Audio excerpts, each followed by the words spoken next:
And we're live. Hello, internet and world of people who would never watch us. That's okay. We don't want you to.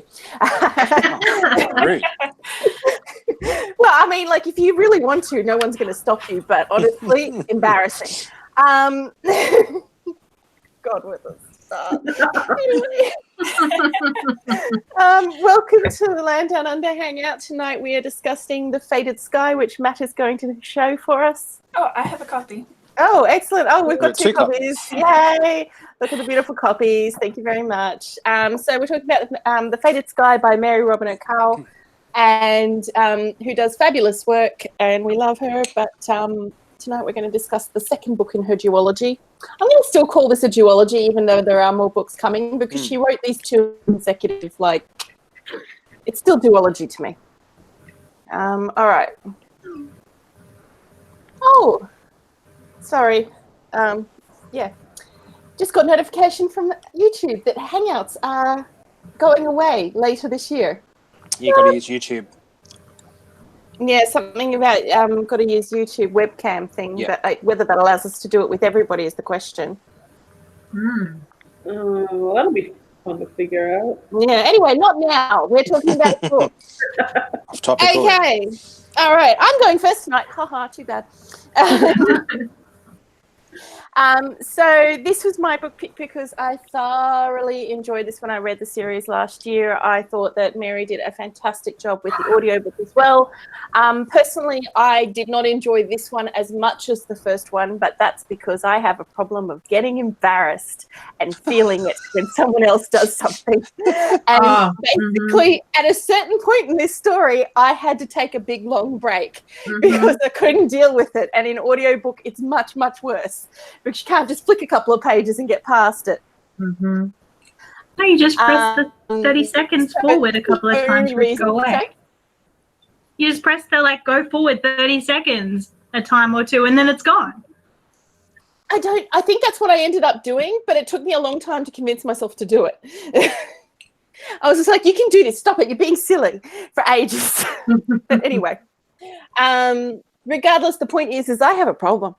But regardless, it doesn't actually affect the quality of the book. It was a very good book, and it was just that experience that sort of made me go a little bit while reading it. All right.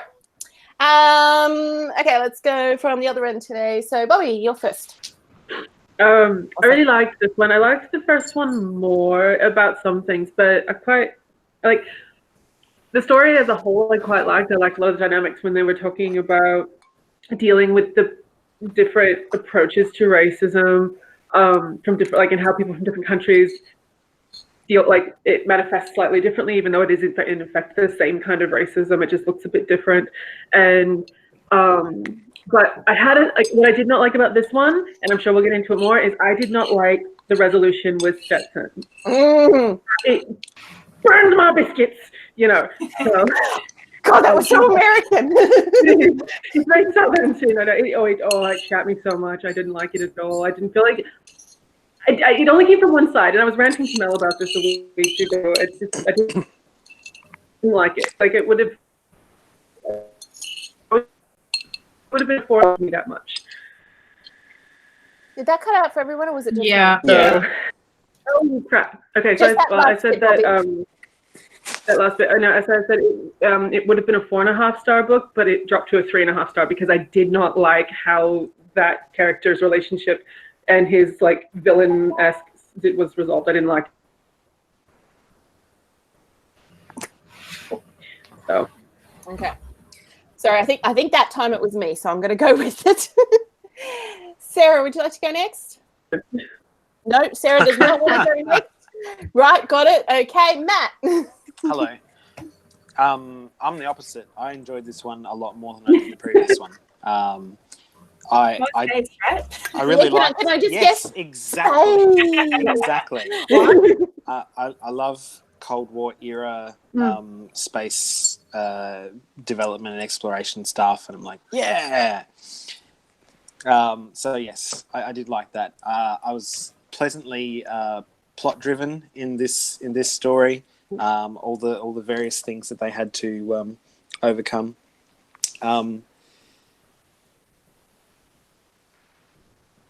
I have no more thoughts at the moment. Okay.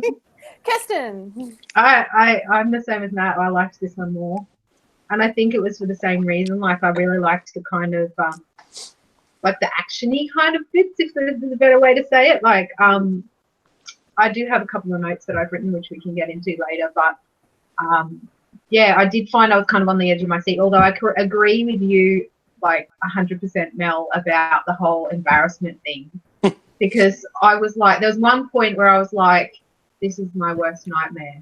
Mm-hmm. This is my worst nightmare. And it was actually good because I listened to that bit and just as I was getting to work, and so I had to get out of the car and then be at work all day, so I was away for it a bit, and then I'd like gotten over it a bit by the time I was like listening again. But oh man, I was like, yeah, no, this is my like, her anxiety is like my anxiety. I'm like, this is what would make me anxious. Like, I would much be more anxious with what's going on here than the whole going up in a rocket. Like, that would be fine compared to all this crap that went on with her. And yeah, we'll get into it. But, yeah, I'm with you. I'm with you now. It was like, oh my god, I'm not alone. Thank you. Yeah. But yes, I agree with Matt that I really liked the more. There was a lot. I felt this one seemed more sciencey, and I enjoyed that. So, but yes, we'll go into it more later. But I really, really enjoyed it. Sorry. Yes, I suppose that's fair. This one's sciencey. The first one was more political. But anyway, is Elizabeth? I think Elizabeth's not there at the moment, so I'm going to go to Karina. Yeah. I finished it 2 weeks ago, thinking that we had the hangout 2 weeks ago, and so I don't really remember it. I enjoyed it. I believe I gave it 4 stars on Goodreads. I can't tell you if I preferred it to the first one or not, because it was 2 weeks ago, and that is just a long time to me. Yep. Especially, you're probably doing report card time.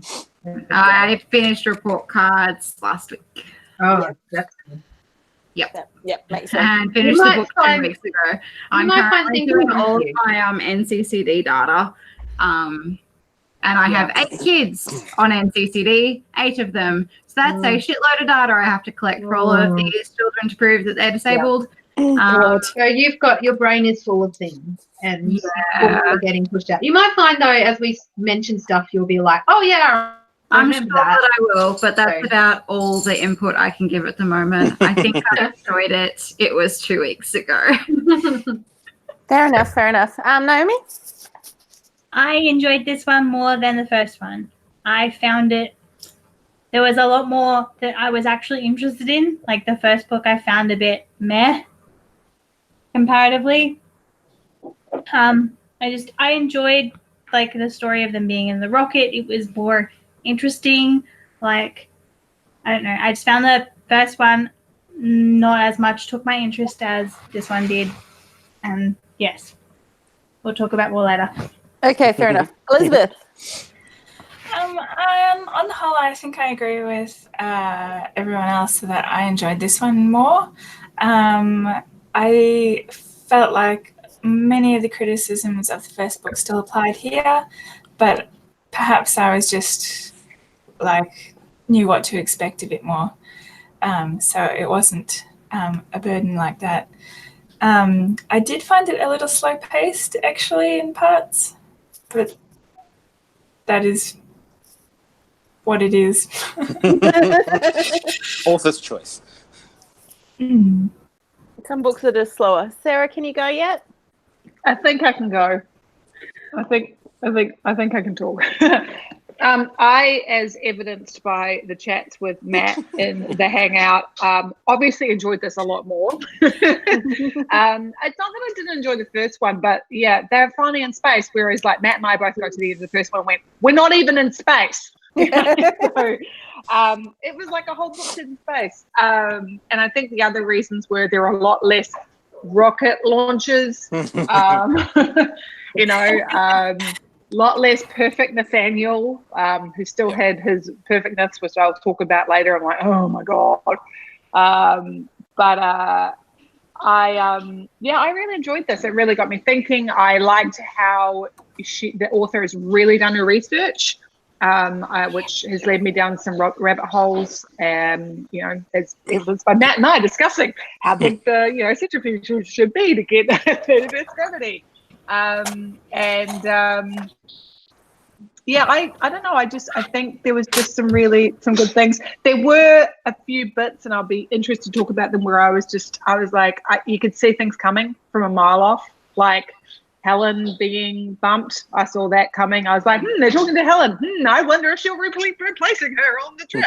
Like there was a few bits you were like, yeah, okay. But overall, I really enjoyed it. And I suffer from anxiety too, to do with relationships and stuff, and like how it was interesting that her training had some mindfulness but not enough, like, and most of the time I was just like, just shut up and listen, just shut up.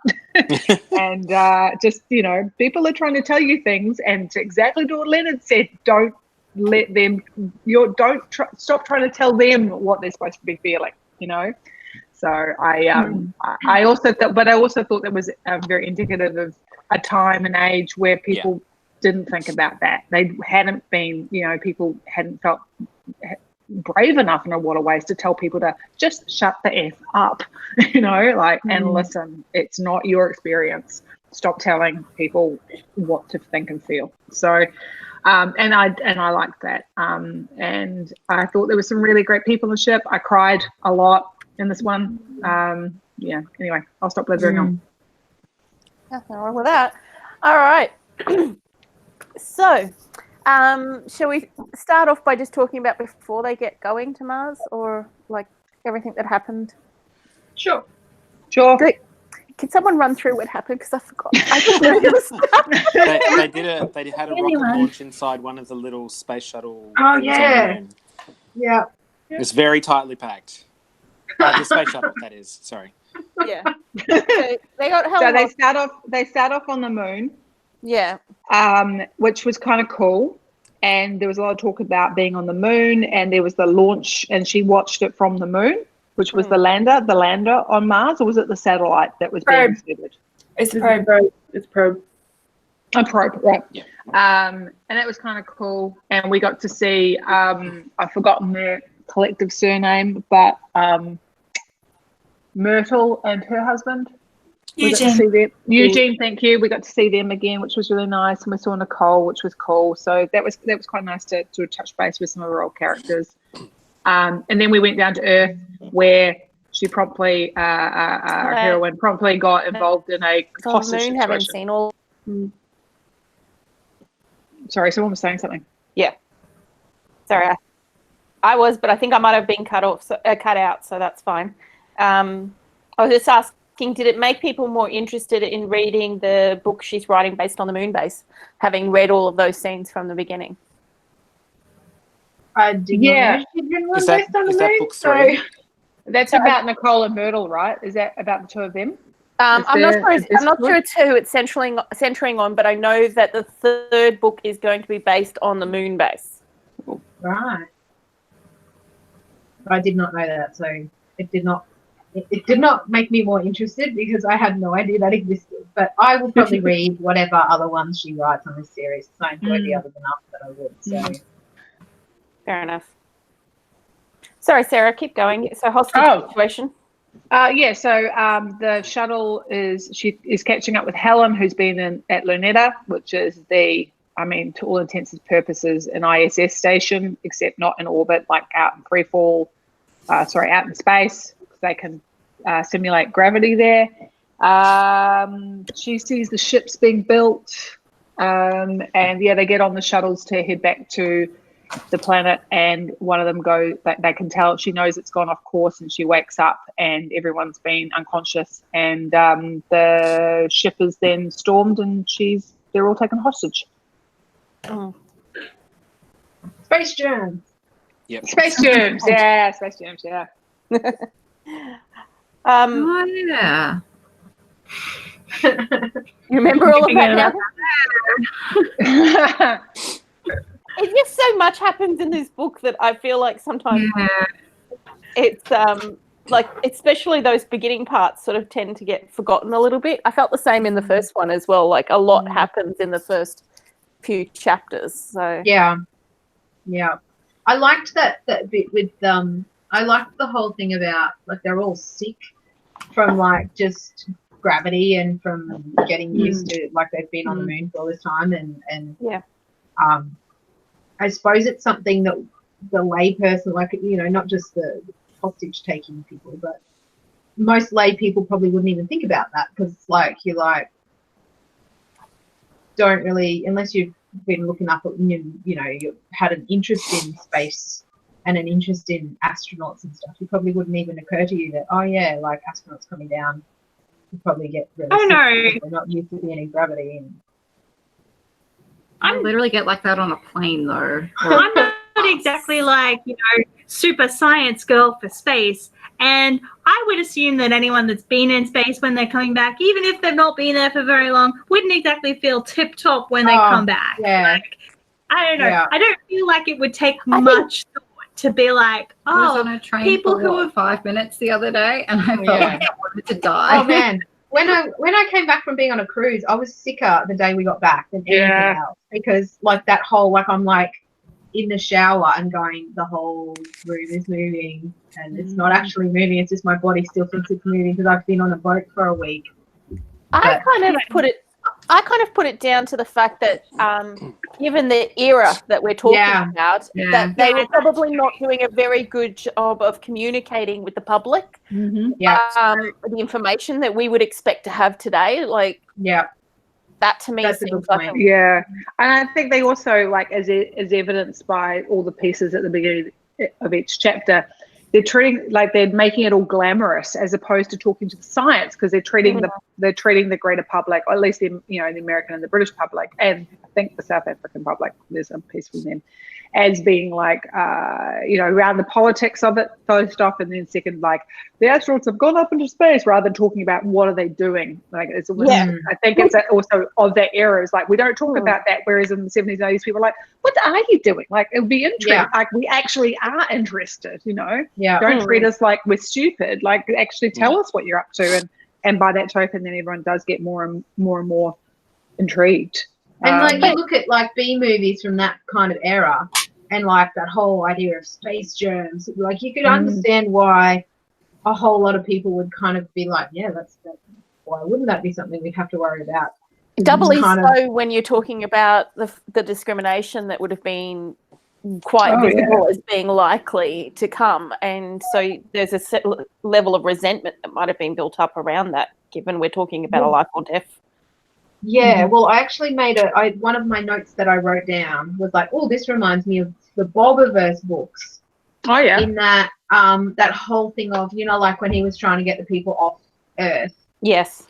And then there's like the kind of terrorist groups that are like, we're going to be left behind. So like, you know, like they're like the ones that are like I kind of could totally understand that the like terrorist guys or whatever, you know, the hostage taking guys, because it's like they know, well, if you get everyone to Mars, you're not going to get everyone to Mars. There's going to be people that just get left behind on Earth, and they know that. So that, you know, I thought that was really interesting, and I remembered that same sort of thing happening in the Bob books where they were like, and also in the Bobiverse they made I remember that being a little bit more obvious that there was some of those groups were about let's fix, you know, our own shit before we go and spread it throughout the universe. There was that, which I think is quite a valid there is a good attitude to say. It's like it's not like we've dumped a whole lot of trash here, we'll just move over here and put more trash. We haven't actually solved the essential problem about why, you know, which is us.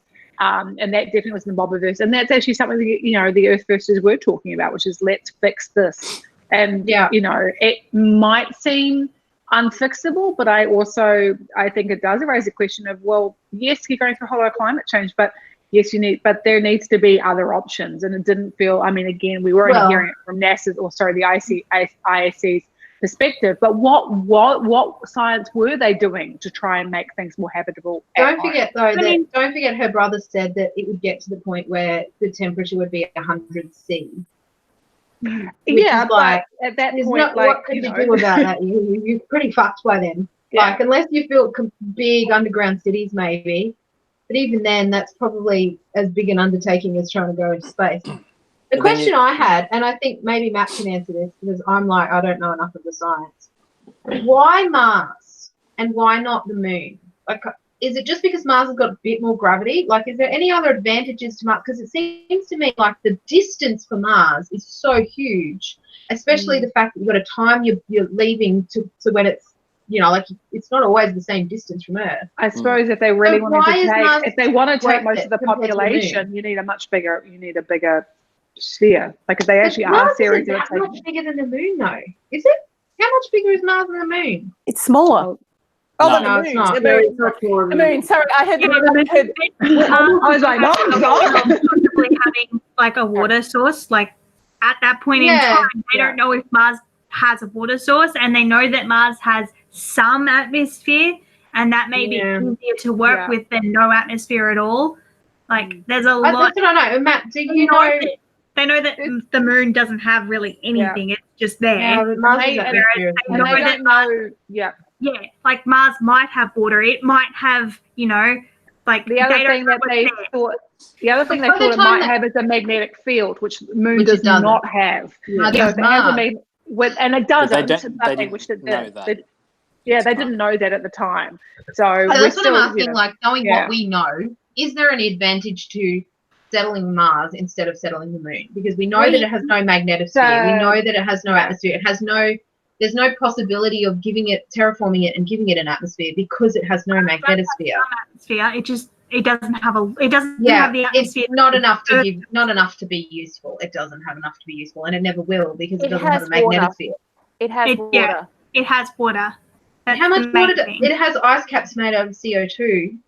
How much water? It does have water, but it's very briny. No, they found water. Oh, underground water, right? Yeah. It's not great water, but it's a start. Like it's pretty. It's pretty hard, and there might be more.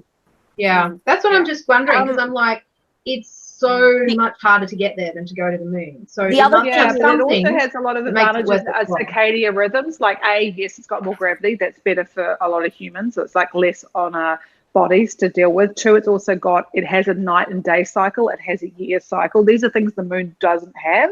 Like you're either all in, and that affects our body because it has no magnetosphere, and you cannot live on the surface of Mars. You have to live underground because otherwise you would die of radiation. So I don't think the day and night would make that much difference. Do you know what I mean? I know we know. Like, but then they also sent a probe before they actually sent people. They sent a probe, so they must have known some things before they actually started sending people. I suppose the only thing is it's our last best hope. We can't go to Venus. We know that. Oh God, yeah. No, because I know people even now are talking about going to Mars and you know, having a colony on Mars. And I was just, as I was reading, I was just like, obviously there's something I don't know about because I'm like, what? Mars would also be a good launch point to go further out into the solar system. If you think how far it is for us from Earth to Mars, if we wanted to go any further again, like we've already made that half step. And when that wormhole opens up next to Jupiter, you know, we'll be ready. I think the other thing too is it was a well accepted fact at the time because they'd spotted the canals on Mars. And at the time, they believed that was evidence of water. That then became debunked, but then got reproven, but not around the canals. Yeah. So I think that would probably look. Honestly, I think water would be the major thing. Access to water, like there is no water on the moon whatsoever. No. Actually, there is. Is there? In the last couple of months, we forget which probe it is that currently orbiting the moon spotted a bunch of below the surface water. Well, there you go. Something. But yes, that was my little sciencey question that I wrote down because I was like, oh, I should ask Matt about this because he probably knows. And then I was like, oh, I'll ask it in the hangout because it'll make for an interesting discussion. Because I was like, yeah, like why Mars? I don't understand. I know why. I know it's why it's the best out for you are choosing planets, but I'm also like, well, if it's mostly just that the Earth's going to be 100 degrees Celsius and you're going to have to build an underground city no matter which one you go to. Well, Right. here's the question: Can we? I didn't with realize a Mars had quite that biodome? much water. Yeah, with a biodome, can we reduce radiation? Depends on what it's made of, I suppose. I don't know. You Because mean like with glass? Imagine there be a biodome. Sorry. You mean like a glass, like a see-through, not glass or plastic or something that you can see through? Yeah, because I always imagine on Mars it would have massive biodomes. And maybe I read a little bit more Stanley, Kim Stanley, whatever his name Robinson. was. Kim Thank Stanley you. Robinson. That's the one. Yeah, when he talked about biodomes, and I always think about it in that terms. And I suppose the other thing is that we could, even though there's no, maybe we could create something, exporting iron ore that has magnetic properties to create something protective in a sphere. I'm starting to think sciencey. This book got me thinking all sciencey. I spent much time thinking through the centrifuge problem. Because it made me think a lot about like the Expanse books as well. Like they've got people on Mars, but they're all underground on Mars for that exact reason. But there's a colony on the moon, which is also underground. The only one that in the Expanse where they've got those sort of domes is Ganymede, and that's where they send all the people to have babies, because it's the only place in the outer solar system where they've got the best chance of, because Ganymede has, does it have a magnetosphere? Is that what the thing with Ganymede is? So there's two things that stop radiation getting through. The magnetosphere is one, but the fact that we have a relatively thick atmosphere is the other one. And they kind of go hand in hand, because if there's no magnetosphere, the magnetosphere disperses the solar wind and the high energy particles away from the planet, but the atmosphere is what absorbs all the low energy radiation that is still harmful to people. So you get enough UV radiation, you get cancer as well. But the atmosphere deflects most of the UV radiation. UVC is what the atmosphere takes care of. And I was also watching documentaries about Chernobyl as well, so my brain was going to radiation. Well, then I watched this one. Well, I haven't even seen the Netflix thing yet, but a friend of mine was talking about it, and then I looked at a couple of things on YouTube, and then Xander came in while I was watching it, and he's like fascinated, and I'm trying to explain radiation to him in a prep level, which is not easy to do. No. Well, I was kind of talking to him about, how when you go out in the sun, you get sunburnt if you don't put sunscreen on. Well, that's a type of radiation, and this is a different type of radiation, and I don't think he really understood. But I watched this documentary where they went into, and this was like at this time, like it was quite recent, and they went into Pripyat, and it's like they have this whole like tourism thing where tourists like go in and stuff, and they had like personal. Oh my god. They weren't Geiger counters, they were radiation meters at some other time, because they were measuring in, can't remember, it wasn't, anyway. They basically added up how much radiation they absorbed in the entire trip, and the lady was saying, well, it's about the same as a long-haul flight. Yeah. And I was like, I didn't even know it never occurred to me, and when they said it, it made sense, because you're flying higher up in the atmosphere, that you're going to be getting more radiation on a flight. Yeah. But it hadn't ever occurred to me until I heard that happened. So that's one of the reasons why they have pilots on the rotating schedules, is they're not all allowed to do those long haul stuff too often per year. Sometimes they have to do domestic stuff. The long haul flights fly at like 11 kilometers. And the atmosphere gets like so much thinner after about 1 or even 2 or 1 kilometers. It's like it's really compressed very low to the earth, but then it starts getting very thinner, as not too far away from the ground. And they kind of and it's interesting because there's two things. They can't fly too high because they need the oxygen to burn the fuel, but then they also gain some other things being up that high, in which then they can. I remember watching less drag, and it's just almost getting to a point where you can use the Earth's rotation to help you get to where you need to a bit faster, because it's very cool. Like I was watching that kind of thing, because I was watching this thing where I was flying to the UK to Australia, and we were going up over the pole and coming back down because of the empty atmosphere. Like it was faster than going that way. Was actually doing because the Earth's rotating underneath you and on that curve, and you exactly. And it was like I was like, but that's never occurred to me. It makes perfect sense when you say it, but it's never occurred to me that. Yeah. I do this at the same time, and then I can come back down. Yeah. Yeah. It was really before we move off the Moon and Mars thing, and I know we should probably get back to talking about the We're book kind proper. of talking about it. The other thing that Mars has, even though its atmosphere is very thin compared to ours, is the temperature change between day and night is much less than the Moon, which goes from like literally freezing to hundreds of degrees as soon as the sun hits it, basically. So you get these radical temperature changes as soon as that shadow moves. Whereas because the atmosphere holds on to that thermal energy, the change happens much slower and it's a much lesser change. I knew there had to be a reason. I just didn't know what the reason was. And I was like, that's why I'm going to bring it up in the hangout because I was curious. Because I'm like, well, I know that the distance, like people are used to seeing like posters of the solar system and the diagrams that grossly misrepresent the distance between the planets. And all the planets are always lined up together.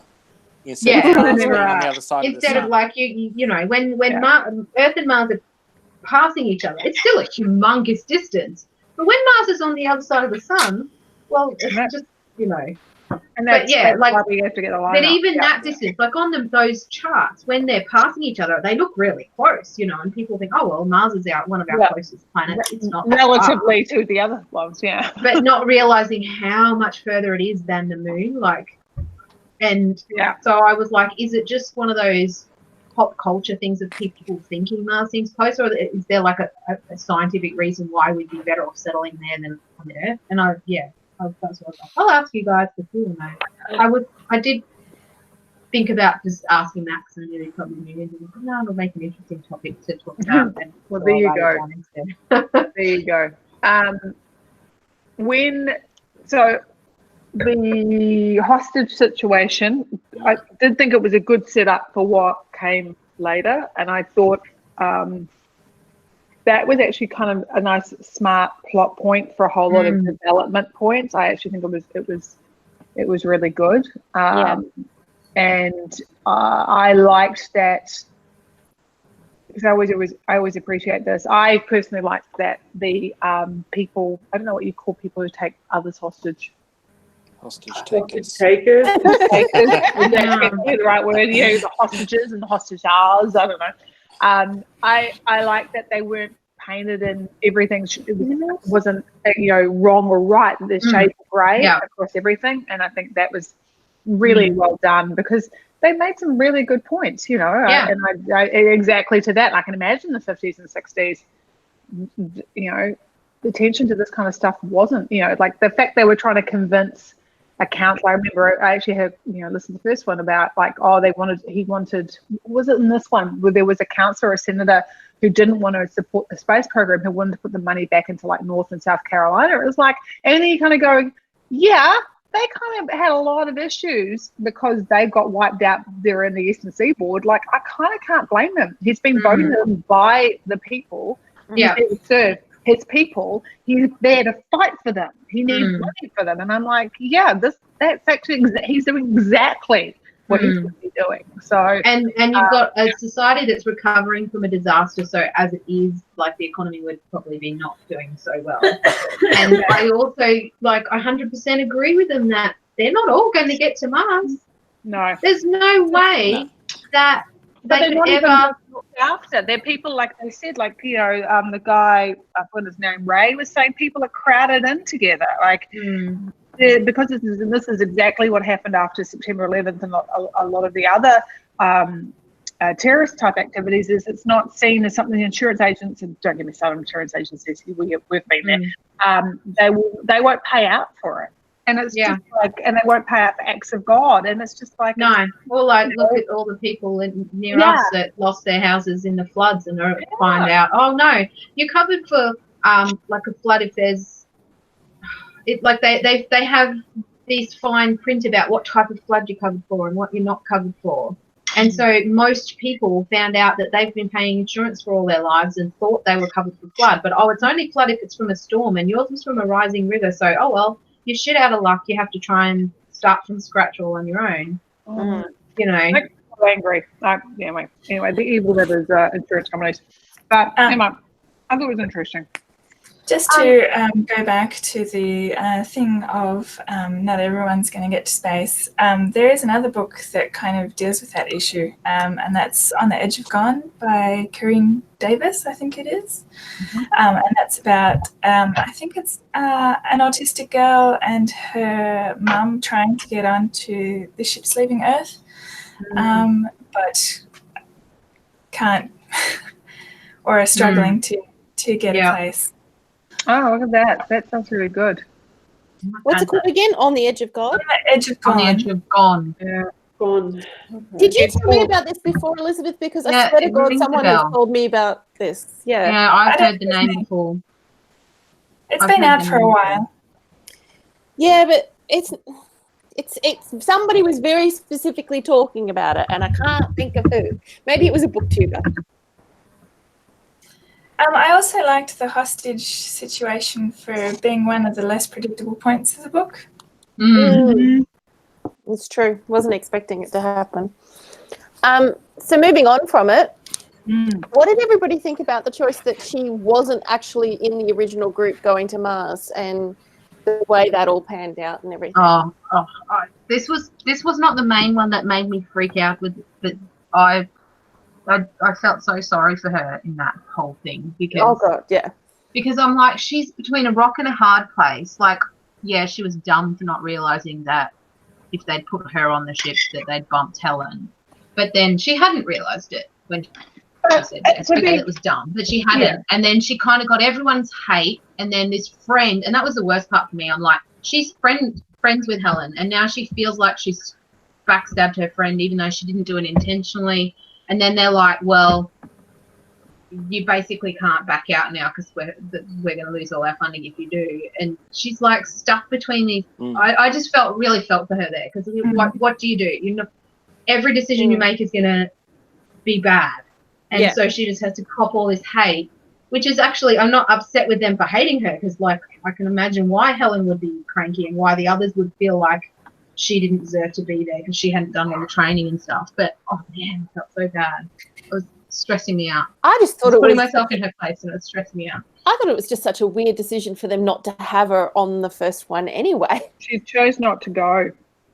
Yeah, she chose not to because she wanted to stay with Nathaniel, and they were talking about should they have kids or should they not have kids, and they hadn't made because basically her going on there meant that she had to make a firm decision that they weren't going to have kids because she mentions that, you know, by the time she gets back she's going to be quite a bit older and then she'll have been exposed to all this radiation, so it might not even be possible. For some reason, I remember the discussion about the kids. I did not remember it in context as to that being why she didn't apply to go for the first round.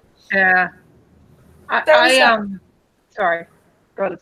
No, I was just going to say that was not the impression that I got either. Like, I thought she was just busy on the moon doing that sort of thing, and the children consideration comes later once they actually offer her the Mars.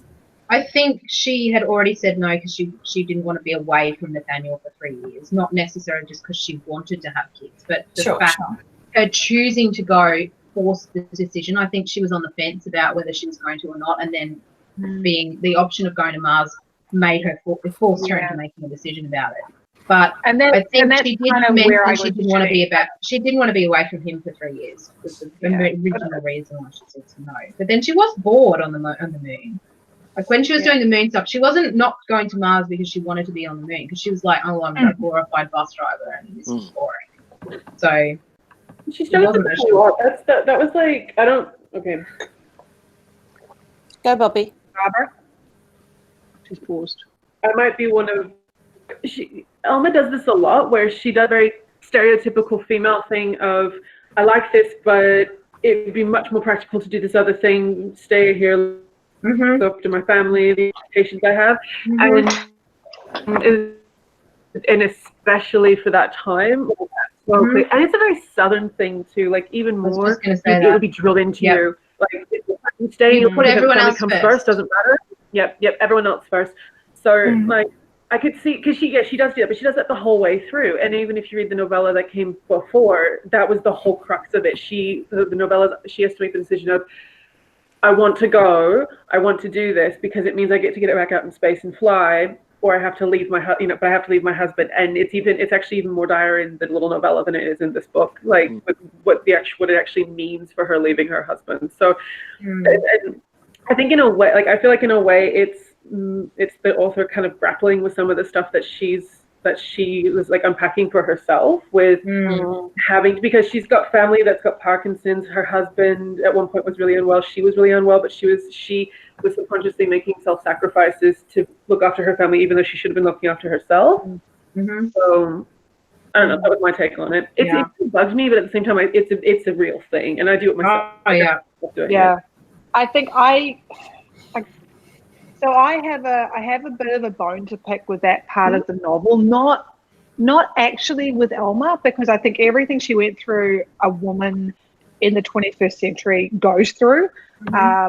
My bone was actually in Nathaniel's reaction to all of it, because it was kind of like, again, like I think I made this note, I said around the decision not to have kids, and just bear in mind I did this on my phone, it's not perfect, but I said again, he is the perfect husband, he's all understanding. That's not how people work. If they've been discussing having children and then it's taken away, like that's I know people whose marriages break up because this is a fundamental thing to a relationship, is that are you going to have children or you're not going to have children, and somebody changes their mind and the other person isn't, or if somebody can't, like even I've known marriages that have broken down because one of them they can't have children, and it just breaks things. I'm not saying, by the way, I'm not advocating kids. Like I'm definitely not saying kids are the way forward. I'm not. But it's important that both people are on the same page about whether they. Yeah, and I'm kind of like he just seems to be, well, whatever you want, and I'm kind of like, that's not how couples work. They've been talking about having a family, and then it's all like. And then she did say a little bit further on, like this was just one of an ongoing conversation. But I'm kind of like, I've talked to as many men as well as women, and men are pretty much know whether they want, like they're very much like, no, I don't want children, or I definitely do. It's definitely there for men as well. Like it's not just this side of the fence thing. Anyway, I was just a bit like, oh wow. So he was like, I was just felt, oh, he's the perfect husband again. Like he doesn't have feelings about this, and I just don't think that's true. But is it that he doesn't have feelings about it? I would actually say. Yeah. Go ahead. I would say Nye's that person. Like Nye was Nye was all like, yeah, kids one day sort of thing. And then when I raised it with him about a year into our relationship, that actually I'm pretty sure I wasn't really into having kids, he was like, okay. And I agree. Like, I feel like that part of the book actually was a good reflection of the relationship that I'm in as well. So, yeah, I think it can make a difference if one person is like wanting to make the other one happy. I'm just thinking of a person that I probably shouldn't talk about because. No, sorry. I was going to tell you a story, but now I'm thinking that this is live and I probably shouldn't. Maybe I'll tell you guys about it later. Okay. Yeah. But I think that's exactly the point, yes, though. I know there's situations where people change their minds about these things. Yeah. Nye just didn't. Nye was had sort of accepted that it might be a normal thing that we would do and stuff like that. But what he really only cares about is me being happy. And so for him, his reaction was just, whatever you want. And multiple times I've raised with him and said, look, we should actually talk about what it is you want too. Like, are you good with this decision? Is not just this is what I've decided, but are you actually good with this decision? He's like, yeah, whatever you want. I don't actually mind. I suppose it depended on whether you had a really strong feeling in one direction or the other. Like if he had always wanted kids and been like really desperate to have kids, and maybe it would have been a deal breaker. Maybe it actually hurt. Maybe turning me around. It was just like in those scenes we didn't really get his we didn't dig too much into it, which it did feel like she said yes without a lot of discussion with him. Like it felt like I think there was discussion, and she did say there had been a discussion, but and I think possibly what Bobby said before about the Southern thing, or maybe it was Kirsten said, she's putting the pressure on herself, like this is what is expected, as opposed to the fact is that he was never home either, and is that is he able to commit to a family, and maybe he had realized it a little bit sooner than she had. And not to mention the global situation, you're going to be looking at that saying, I don't want to bring kids into a world like this. She mentioned that in the first novel, and I actually thought that was pretty, so when it came up again, I was like, didn't we cover this? I did remember vaguely her talking about, I'm not sure even bringing kids into this world is a good idea. And I thought it was a fair point. See, and that's why I think she probably was already thinking down that track anyway, and just hadn't fully decided until it came to that crunch. Yeah. Because I think if she had her heart set on having children, she wouldn't have made that decision. No, I got the sense that she was going hard. They were going to go together. That's the sense I had. Like Helen and Renard. I got the feeling that she wanted to be like them. Which is kind of where they ended it, right? Yeah. So. Hey, we're on Mars and scene. But I think if people want it, I think that it's interesting that they mentioned that whole, well, you're going to be in radiation for what was it, a 3-year trip? Yeah. Must have been is it a 1.5 year trip to get there though? Because she kept thinking I'm going to be away from him for 3 years, so you got to get home. But then can you get home quicker by slingshotting or something? It's 300 days, just under 300 days to get there. Yeah. So then they do a year's worth of science, and then they come back. Right. Okay, that makes sense. But yeah, I was like, well, if being in a spacecraft for that long makes it much more difficult for you to have children, then it kind of makes it interesting about the whole concept of moving everybody from the human race there. Yeah. Okay, so let's fast forward slightly. Okay. So she's made the decision to go. Then she goes up for training. We're meeting some of the crews, right? I can't remember what happened. But I think it's kind of like she just has to try to learn. Yeah, she's trying to study and she's trying to catch up, and they keep dragging her out of classes to go and do that's right, media and stuff. Yeah, but that's the job. That's what she signed up for. That was part of the agreement. So I do kind of go, I get that. Then they go to Luneta, which I thought was a smart move, and also why didn't you do this in the first place? Well, she was kind of wondering the same thing in that regard. Yeah, which was good. And I don't remember any major parts. I just remember, was it the go? Is that it's when we kind of get to know De Beer? Yeah. Oh, and see, maybe that's why they started redeeming the other guy, because you had someone else that you wanted to punch in the face. That's I saw it coming. I was like, Yeah, but they didn't redeem him. Not on that one. Sorry, I missed. Say that again. Redeem him. Oh no, we're gonna have to go deep on it. Maybe I should have used the word attempted in them, but you could see that I said maybe I should have used the word attempted, because you could tell the author was trying to redeem him. But you could tell she had made a different villain, and he was no longer the villain of the book. I just felt like what she was trying to do was show, this is not to forgive him at all, by the way, but I felt like what she was trying to was show that just because somebody is your villain doesn't mean he is a villain.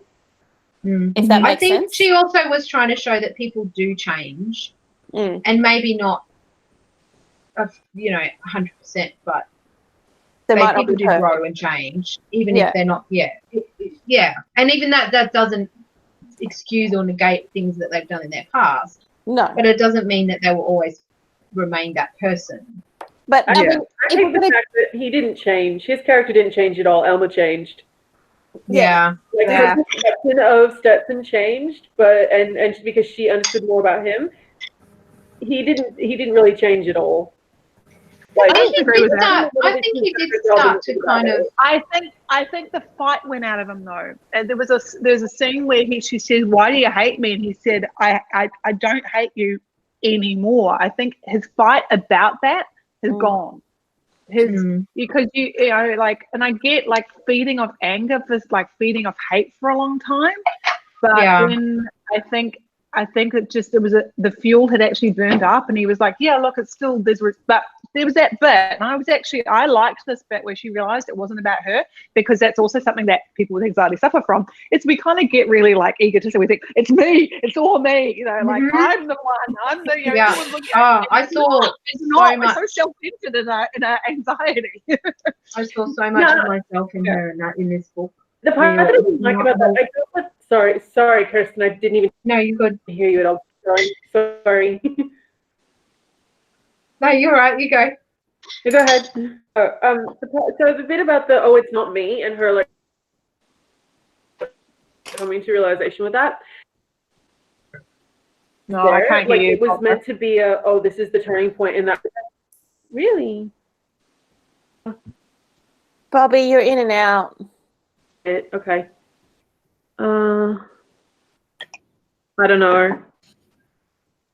I think sometimes it just doesn't like when there's a lot of us and hang out. Well, crap. Somebody is the one dropping out, and it's not necessarily. Maybe this will actually improve when Google closes this down. Yeah. Maybe. Where are we going to go? Where are we going to go? Well, I'll have to find out whether this thing that they've mentioned as being the new direction is actually something that we can use or not, first of all. Because if it's available, I want to stay on the platform. But if it's not, then I don't know. We'll have to start the research. Might end up having to pay for something. Yeah. Bobby, what were you saying? You were saying that you disagreed? Yeah, well, so the whole scene around she like where she comes to where she realizes it's not about her. Yeah, okay, that's fine, but that seems like a really tired trope of the female has to like just kind of get over the fact that everyone is being really sexist to her or being really one thing or the other. Like that whole thing, which was a big deal.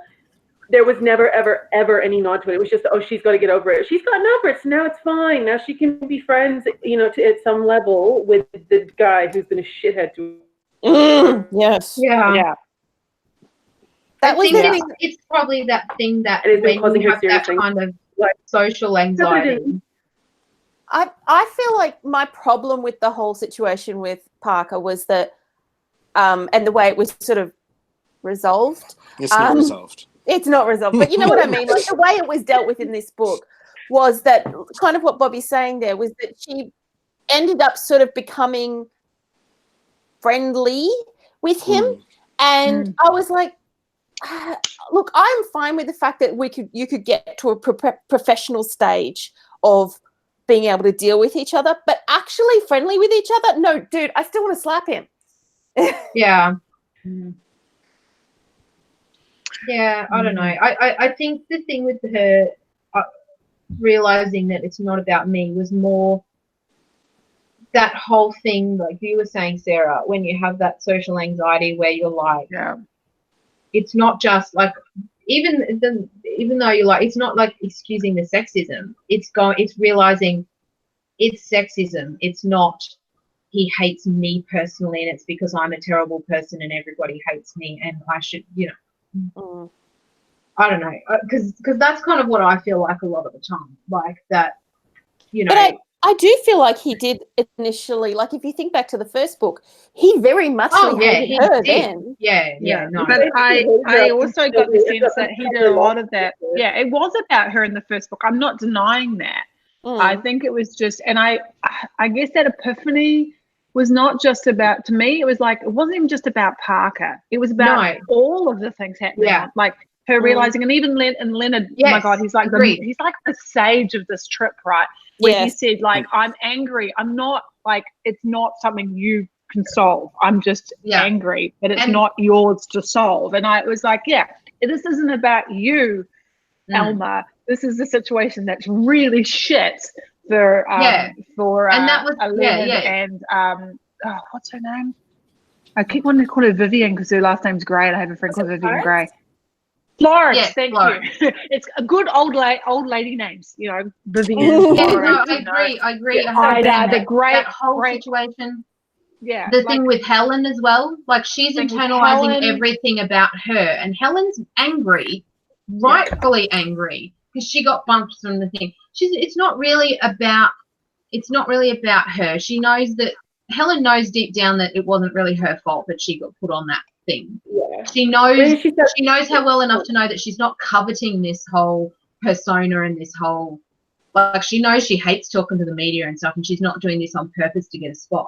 But she's rightfully angry at the situation, and I think maybe that's what it is that she's realizing, you know, and the same thing with Leonard when she's trying to help, and he knows she's trying to help, but you're making it worse because you're just not listening to me. And that wasn't really just about Parker, that realization. It was more about when this bad shit happens. Probably in the way it was written, because the way I read it was very much frozen, aren't I? Everyone else is frozen. Go on. All right, okay. Everyone else like froze in really funny faces.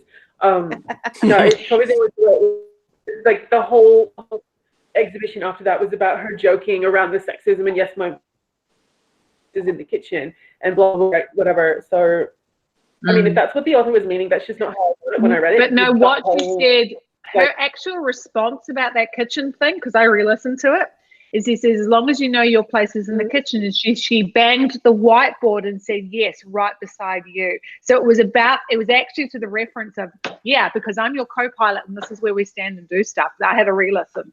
And that's what, but she was kind of, instead of going, you know, fighting a battle, she's found another way to kind of go, and she's actually finding that it works. Because remember he said that thing where when that guy put the coloured bathroom sign up, and he's like, it was a joke, and then Parker's kind of gone, yes, but it doesn't, like, what, I can't remember what he said. You think it's funny but nobody else does.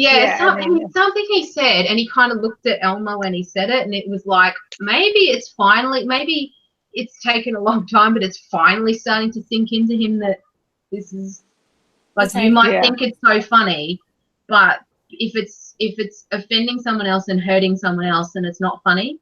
And I mean, I know so many people that are like that. Like, it was a joke. Like, that was most of the people that were horrible to me in my life have always been like, why are you so upset? It's a joke, you know? And just this little thing that he's kind of realized, oh, right, you know, it might be funny to me, but it's not funny to them, the person who's the butt of the joke. I'm not saying that it's a full redemption for everything he's done, but I do think it shows that his character is actually changing. I'm so sorry, Kristen. A really important bit, I missed it. It all froze. Could you say it again?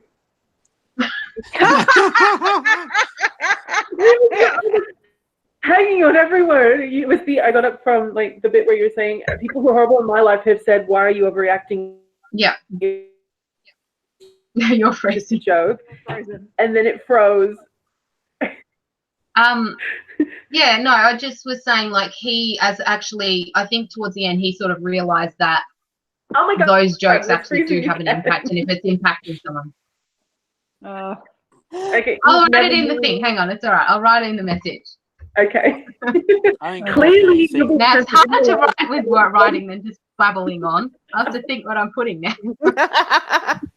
I just appreciated the chance to have a villain type character have a bit of extra depth added to them.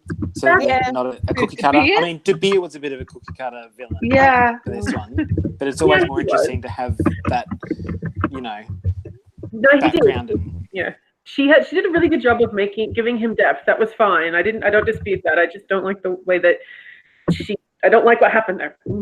I just wanted him to have a little bit more comeuppance after everything. Yeah, I think that's really what it was. He lost his wife. He got off too easy. But see, the thing is, I did not read that at all as him getting his comeuppance. I read that as that's the only way that she could understand any empathy from him, like have any actual empathy from him, and see him as like something outside of the job, because he wouldn't let anyone see him outside the job. Is anyone getting weird feedback, or is it just my earphones going weird? I think it's you because it sounded weird when you talked. Yeah. That was it. Okay, I'll try reconnecting. The one thing. Sorry, I've just lost my train of thought a little bit. The bit that they didn't. I say they, but it was just Mary, the author. The editor. There was a bit there where Elma was sort of saying, like in her head, she's going like, you know, I wonder how he rationalizes the whole having affairs thing while his wife's in this iron lung, and that's the bit I wanted to find out more about. Yeah. I completely understood how it's rationalized. Like I'm not saying that it's right, but I can imagine, like, with their relationship, his wife's had polio, she's an iron lung. I think, considering she's the one who told him to go to space, I think, you know, she knows her husband well enough to know he's a randy kind of guy and possibly, you know, gave him her blessing. I think she probably, which I assume too, but I think she probably did, but I just still kind of no. Yeah, I know, but I also, the way he treated, like, he was having an affair with Betty in the first novel, and the way he was treating her was not nice. I don't, like, he separated out love and sex very clearly. Yeah. Right? Yeah, but you can have sex with someone and still treat them with respect. That's so, like, that never. I know that, but he didn't do that. So I'm just saying that, like, how does he rationalize it? Like, maybe, you know, in his head he rationalizes it in different ways. I don't know. Like, it's. He could have just gotten a fleshlight if he wanted relief. Like, no, they hadn't invented those yet. Well, or a prostitute, right? Wouldn't it make more sense to go to a prostitute because at least she knows what she's getting into? Like that, it's just I agree with that, and it's not because really the women that he's having affairs with are being manipulated because they think that a relationship is. Okay, so here's the thing: he's a high flying flight pilot who is like the main. Like he wants to stay out of the spotlight. He wants to get everything. Like there's no way. Like it's obvious in the first novel that he puts what his public perception is. That's true. Priority. There's no way he's going to do that. And that's true. He's manipulating that. But at the same time, Betty knew what she was getting herself into. I don't know. I mean, I'm just God, that sounds terrible. But I'm like, she seems to be happy to go along with it. Treats her like shit, and then I don't know, just Like she knew who he was. I don't know. Is he charming in public and private? I mean, I don't know. He did. Like Elma had mentioned in the last book a few times. Like she'd watch him when he was with other people and be like, he actually seems nice when he's not around me. Like he was nasty to Betty. That's what I don't get about what Betty did. That's actually the bit I like. I can say really that was really disparaging and horrible to say, oh, she knew what she was getting into, like victim blaming. And that's not what I meant. I meant like I don't quite know how she got to that point in the first place. She knew that he was a bit of an asshole. Like, what was it about? Like, you know, I don't quite get that bit. Because like Elma said, like she said she had so many people crying on her shoulder after the fact, but Betty kept going back and I'm like, oh, maybe that was it just sounds awful. It sounds like now I don't like him again. Now I'm on Barbara side. I never started liking him. I never started liking him even towards the end. But I do like it when an author can write someone that's not one-dimensional. And I don't think he was one-dimensional as a character, which was interesting for me. I like it when you get I hate cookie cutter villains that are just bad, evil villain. And I really like it when they kind of give you this little tweak where you like have the villain do something that you kind of like, and then you like go, I kind of like that thing they did because they're the bad guy and I hate them, but you've just made them do something that I kind of and it's just I think it's more realistic because how many people in the world are just pure evil? I'm sure there's some, but majority of people are for shades of grey. And never did anything I liked though. Like, I mean, I empathized with his pain for the fact that he lost someone he clearly apparently loved, but he never really did anything that I liked. I mean, even his supposed strategic like rostering and captaining of the ship because he was trying to manage the political facing like side of things, you know, for Houston back home, like not putting Leonard? It's Leonard, right? I thought that was back home doing that. They put the rosters together. But he was tried calling it because for him, he's like, no, I want him that way for these reasons. And I'm like, okay, good. So you understand what's going on, fine. But I still didn't ever like him. He never did anything. No. He was. And I actually made a point around that. I said, where is it? I said, why, as if you were CM, and as a good captain, you would explain the reasons prior to it, right? And it never happened until they all got their, quite rightly got their noses bent out of shape because nobody had explained it to them. It was basically to the point of mutiny, before he was like, oh, sorry, guys. But to be fair, that's actually reflective of command style of that time, really. Yeah, I agree. But, and it is like military-ish type. Exactly. Yeah, that's true. But I agree with you, Kirsten. I like him as the villain in that he has depth. I like that we found out so much about him. What I wanted was just something a little bit more awful to happen to him. I didn't actually want something awful to happen to him. I wanted him to get shown up. I wanted her to show him up and be like, prove that, I don't know, not prove that she was. I just felt like there was just too much. Already doing that.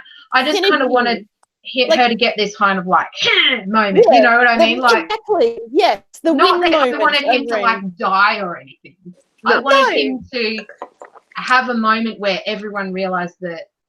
I think that was what I wanted. I think because everyone else didn't really realize what a jerk he was. A lot of people kind of saw this one other side of him, and I kind of maybe wanted everyone to see. I don't know what I wanted, but I actually did enjoy that he was. Yeah. I think he was a more interesting character in this book than he was. Absolutely. Yes, he was not so one-dimensional.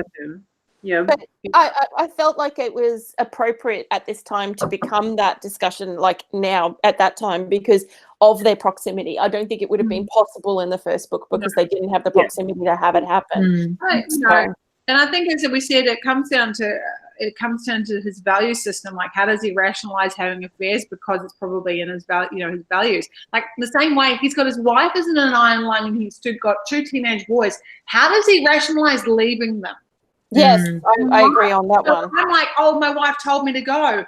Fuck that. You have a responsibility, Yeah. What is this about? So in the same way that he rationalizes that, how did he rationalize leaving?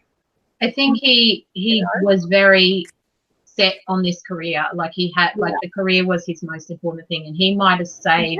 That was his values, and they weren't. Always sat. His family actually sat underneath the values of what his ambitions were. And that's what it was like in the 50s. Yeah, definitely. The men went to their job, they did their thing, they earned the money for their and then it was the wife and wife's family to help out at home. It wasn't the man's job. He can't help out, and he didn't say anything about anyone else helping out. And again, the only empathy we get for even that conversation was through Elma assuming that he was upset for leaving his kids. But the thing is, we only ever see everything from Elma's point of view. We don't know everything that's going on in his life. We don't know if his wife does have a whole system. He's not exactly close to Elma, so he's not going to give her that information. So we can't assume that, that was the time of, that's why the men are so sexist to the women. That's why there's so much racism, because of the time period it's based in. And that's why he asked her for her opinion and she said go, and he did it because that's what the men did. They went to their job and they did the thing that they were doing, and his job was flying, being an astronaut. It's shitty, but that was the time period. Yeah, but I'm just thinking his chances of dying on that were really great. So then you've got a mother, of a family in an iron lung. If he dies, there'd be a good payout. But where does it? I know I'm getting into specifics here, but where does it come down to about these 2 children? I think Naomi's right about that, because even if he was there and he was still working in the a normal job on Earth, and his wife had died, because same circumstances probably would have still happened, I think he would have still just had his kids taken care of by whoever was doing it, because that was the time. Yeah. It's not like he was suddenly going to become a proper some sort of boarding school. Or living with her parents or something Or, on those lines. like living with parents, or I mean, the 17-year-old's probably getting ready to go off to college. Like, I can't imagine that. You know, like I imagine they're already in boarding school and they've been there for a while. I don't feel like he's the doting father. They're teenage boys. Dad would have been around to at least give them talks going into graduating. Doesn't matter. Like, yes, that would have been his job, going out and doing his job and coming back and looking after his family. But at that point, those are the big deal moments that the guy of the 50s, the dad of the 50s would have wanted to have. So I think that she probably, like, had the author chosen to use that as a way for us to gain empathy and actual insight into how this character was meant, like if we were meant to actually like and feel like we could, bond a bit with the villain and him be less of a villain. She could have picked something like that as opposed to this, his wife died. Like, it's tough, but whatever. Like, he'd already detached himself a lot from his wife. Like, he detached himself from everyone. He had no grounding whatsoever for us to latch onto. Yeah. See, and I think that's why I still couldn't like him, because despite the fact that we were sort of supposed to have sympathy for them, and maybe she had given him full permission to do all of the stuff that he had going on, but to me, I didn't feel his love for her outside of him having an emotional reaction when she died, which, like, I did not feel an emotional connection between him and his wife. No, because we never get to. He never. No, it was off topics.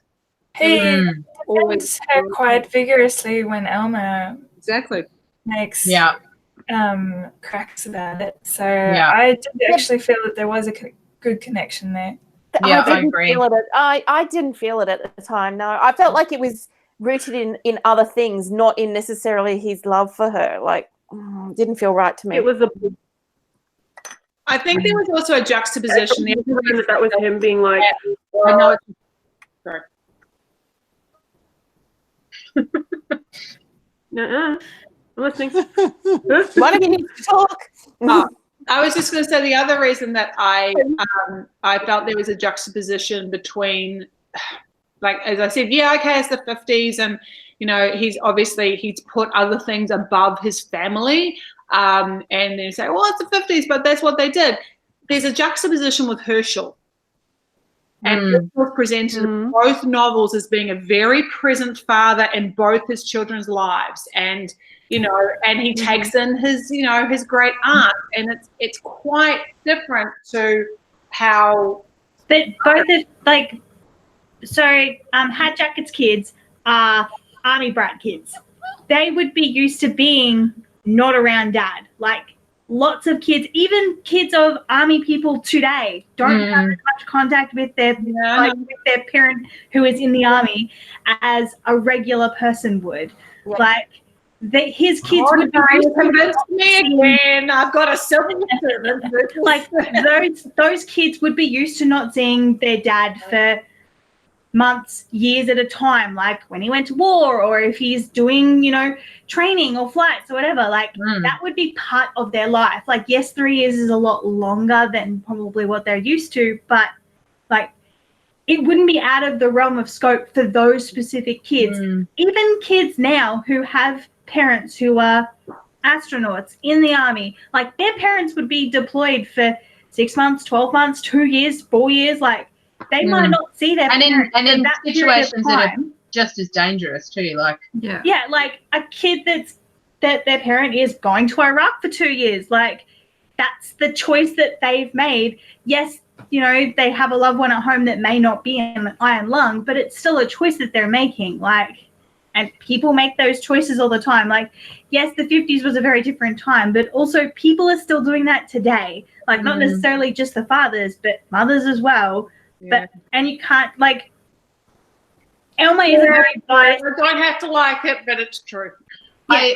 I also do feel like Parker being physically present and being emotionally present and available to your kids, and I didn't get the sense that he was emotionally available for his kids at all. But we wouldn't know that because Elma is a very biased narrator. That's a very good point. No, Like, we had this discussion when we read Harry Potter. Like, Harry Potter is a very biased narrator, and I feel like Elma is the same. That's why Nathaniel seems so perfect, because he's her husband, and she probably thinks of him as perfect. To him, all the emotional empathy around his kids. When we find out he's got kids, we see nothing from him, not even like little observations that she makes. It's her thought process in a different room of, oh, maybe it's this, and that's the only thing that we see. Whereas she, like, the author does make a point of giving us emotive like cues and body language and whatever that's observed from Elma of him about other things. So again, like, I'm not satisfied with how she like was trying to get us to bond and empathize with the character. Cool. I mean, not cool. I mean, yeah. Can we talk about everybody's favorite gay couple? Yeah. Oh God, I nearly died. We can't. They're not a couple anymore. Oh man, I was like, yeah. Actually, known because. And Matt came out after I listened to that bit. I'm sitting on the couch and I was all sad, and he's like, "What happened?" And I said, "Oh, a character just died." And he goes, "Which one?" Because he was ahead of me. I'm like, how many people died? Okay, trolling. Sorry. Oh man. I was like, this is the problem of reading a book. And he was actually talking about, you know, the girl that died on the other. Oh, Ruby. The girl. Ruby. Was it the doctor that died on the other? Ruby. Yeah. Ruby. And so he was like talking. Oh, was it her or was it what's his name? I can't remember his name. Tarazis. Oh yes, they named the thing after the lander. Yeah. But yeah, Matt was like, which death was it? And I was like, how many are there going to be? Because I thought he meant of the ship that they were on, and I'm like, no. Yeah. But I was still. I cried with Ruby with the bag. Oh God, the bag. I liked that she had a go at Nathaniel about that too, and he was like, "What? I thought it would have worked well," and she's like, "How can you not realize what is wrong with this idea?" Yeah. So I researched that because I was the moment she started describing, I'm going, well, that's not going to be good. I'm not even an engineer, and I knew it wasn't going to be good. So I did research it. It is an option, but the option is not interior. Maybe this got cut in the space funding at the IAC, but there's supposed to be an arm outside. So yeah, she mentions that. She mentions it in the author's notes. She said that yes, there is an arm. It's like a more modern thing. Yeah. So she's just tweaked it a little bit and said it back. Which is good. Yeah. So yeah, because they actually said in the article I read about it, which was written before this book was, they said, so this is one of the ideas that came up, and that they'll do it like this because it would trauma people to do it. And I was like, it's good they've recognised that. Jesus. But I mean, I'm like, why do they not just do a space burial? And then I'm kind of like, okay, I need to recognise that there are cultures that find that the actual remains very, very important, and I'm kind of don't really have a culture, so you know, like I'm not really uncultured. I don't really have any strong feelings about what should happen to my body after I die, apart from that if my organs are able to be donated, I want them to be. So I need to remember that there are lots of people that feel very, very strongly about having that physical thing. Because I'm like, why would you do like, Well, I agree. I actually also did research. So in the same article, I discovered I went down a hole. You did. I did. Emotionally. Intellectually. So the other thing is that, you know, as much as they put Tarazis out of an airlock, that is not actually the best viable option in the scenario that they had, because they said that there'll be a few deaths along the way, and we'll tend to follow the same. Well, they already had that problem, didn't they? Even though we did one lot. Oops, we probably should have aimed him better. Yeah. So basically, like, what could happen, and then that led me down. This is where I went down a hole. Is that it could be like Everest, where you've just got lots of dead people along the route. Yeah. Very nice, reminding all the people who are going to Mars how many people have died along the way. And then I got onto a whole Everest thing, which then led me, so I was looking at a very good New York Times article, which was about the Indian government bringing back three deceased people off the mountain to great cost. And I actually watched a video, a lot of effort. These Sherpas were amazing what they had to deal with because people are frozen. But very important because 2 of them were Hindu. And to your point, Kirsten, in the Hindu religion, it is that to have the body, to burn it, to release the soul is incredibly important. So I was like, yeah, it's really interesting, the different cultures and different families. And even if the people like themselves didn't care, their families could. So I was like, as I said, I went down a hole. So I was very interested. I like the burn up on re-entry. I'd love to be like, re-entry to Mars, like entering to Mars. That would be me. They did that. Okay, so that you've just reminded me of something that they this author, what was it? Oh God, I'm trying to remember now. So I read this book called First Light, which was about the building of the Hale telescope.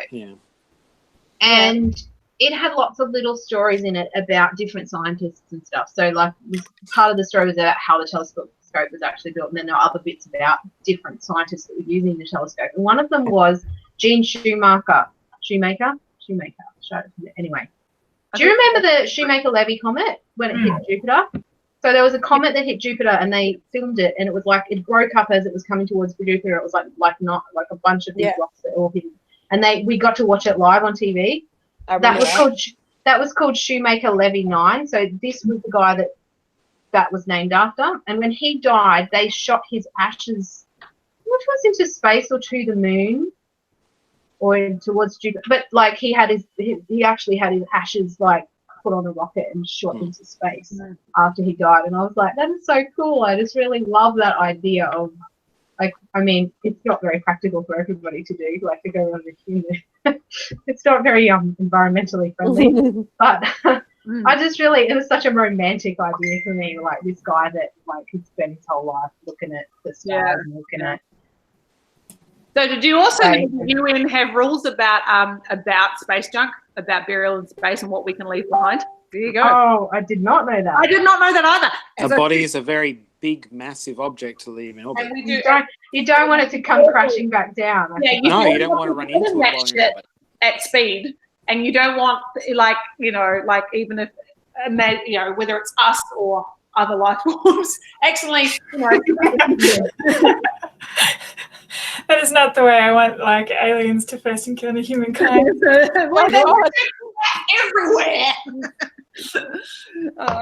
Anyway, so there you go. So not to mention you might hit them on the way to your return journey. Sorry? I said not to mention you might hit them on their return journey. Yeah. See, I was just assumed that like if you shot them out sort of, like at a right angle to kind of the path that you would go, that'd eventually be so far. I don't know. I thought big.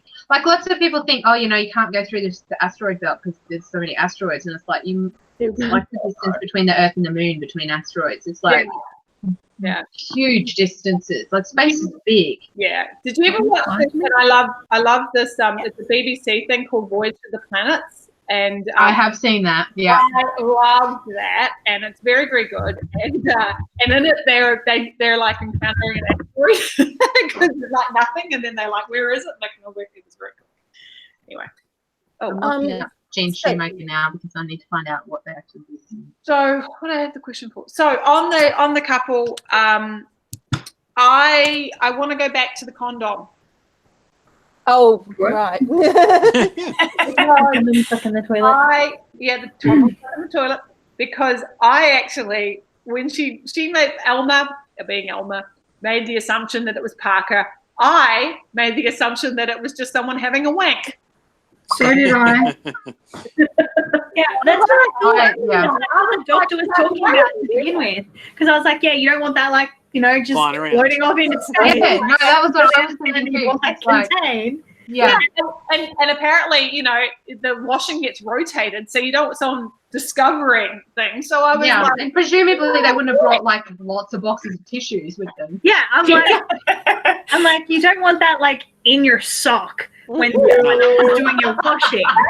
Right. Condom's going to be much better for containing that. You saw what happened with the diarrhea, so. That was bad. Good diarrhea. I'd just like to say to you, I am very happy I'm not the only person whose first thought was it's a wank. Oh my God, get it caught on. The first thing I thought was, oh, one of the guys must have just been having a wank. And then she sort of like implied that it wasn't Parker, but the other guys. And I'm like, what are you talking about? Yeah, one of them was having a wank, obviously. Oh, you mean no, I didn't jump to that straight away. Get it. Okay. But I just assumed that they were just having a wank, and that was That's just. what I thought. See, I assumed it was actually a gay relationship because she made such a big deal about all of the heterosexual partnerships. I was like, dude, hang on. It's not necessarily someone with a woman. Yeah, but that was after she started doing that. Before, when she just pulled it out, and she said it was a condom, and I'm like going, "Is someone having a wank?" So it's just the first thing that went in my head. You know? I'm like, That's not the assumption that Honestly, they have relationships in space. Honestly, when what's his name was like, no, it's fine. I'll talk to Parker about it. I'm like, oh, that's his condom. Yeah, me too. I was like, oh, now I know who it belongs to. Yeah. She said, he said, oh, I know. Oh, I think I know who it belongs to. I'm like, yeah, I bet you do. Yeah, and when he was like, oh, I'll talk to him, I'm like, oh, that was yours. You're going to talk to you, and you are not going to do that again. Yep. I'll find another way to get rid of that next time. The bin, the trash, the disposal unit that you have for things that is not your urine. It's not going to get recycled. It's apparently on a ration basis, so you can't use it. Just put it in there. Yeah. So yes, and then obviously from there, after she went through the whole every heterosexual coupling that she could think of with only Parker, I was like, it's a gay couple. And then she was like talking to was it Cam? And Cam was just like having to educate her about it's like, you know, well, guys get together and you know it's known, and she got a little flushed there. It was funny, but I liked it, and I was very sad, and I liked the intrepidness of the space stories, and it was great. And and hey, did you guys realize? Sorry, speaking of astronauts who died, do you remember in the first novel, the French guy and the French wife? He died. I was listening, and I was trying to figure out who they said died, and they said it was and I realized it was the French one from the first novel. Because I was trying to work out who we'd already met, and we met Tarazis in the first one. I'd forgotten about him being in the first one. Until she said if she was sitting next to him and he pointed out on the Yeah. When she pointed it out, I was like, oh, was he? I'd forgotten. And then, because I had to go back and listen because I couldn't work out who Helen's husband was.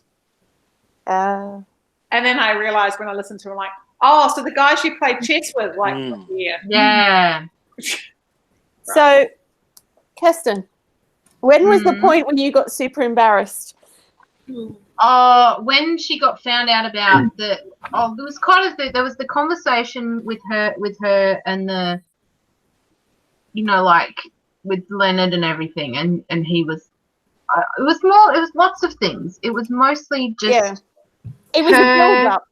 Yeah, all that, like, I just felt that whole thing of everyone's mad at me and everyone hates me, and I finally tried to start building up this relationship with Florence, and now she's really pissed at me because she's found this secret code thing, and she's it wasn't really one particular moment. There was just a lot of things that just made me uncomfortable because I could put myself in Elma's position and be like, your heart's in the right place, and I can see where you've done things wrong and why other people would be mad at you, but I also hate that feeling of everybody being mad at me, especially if it's about something that I can't fix. Yes. Yeah.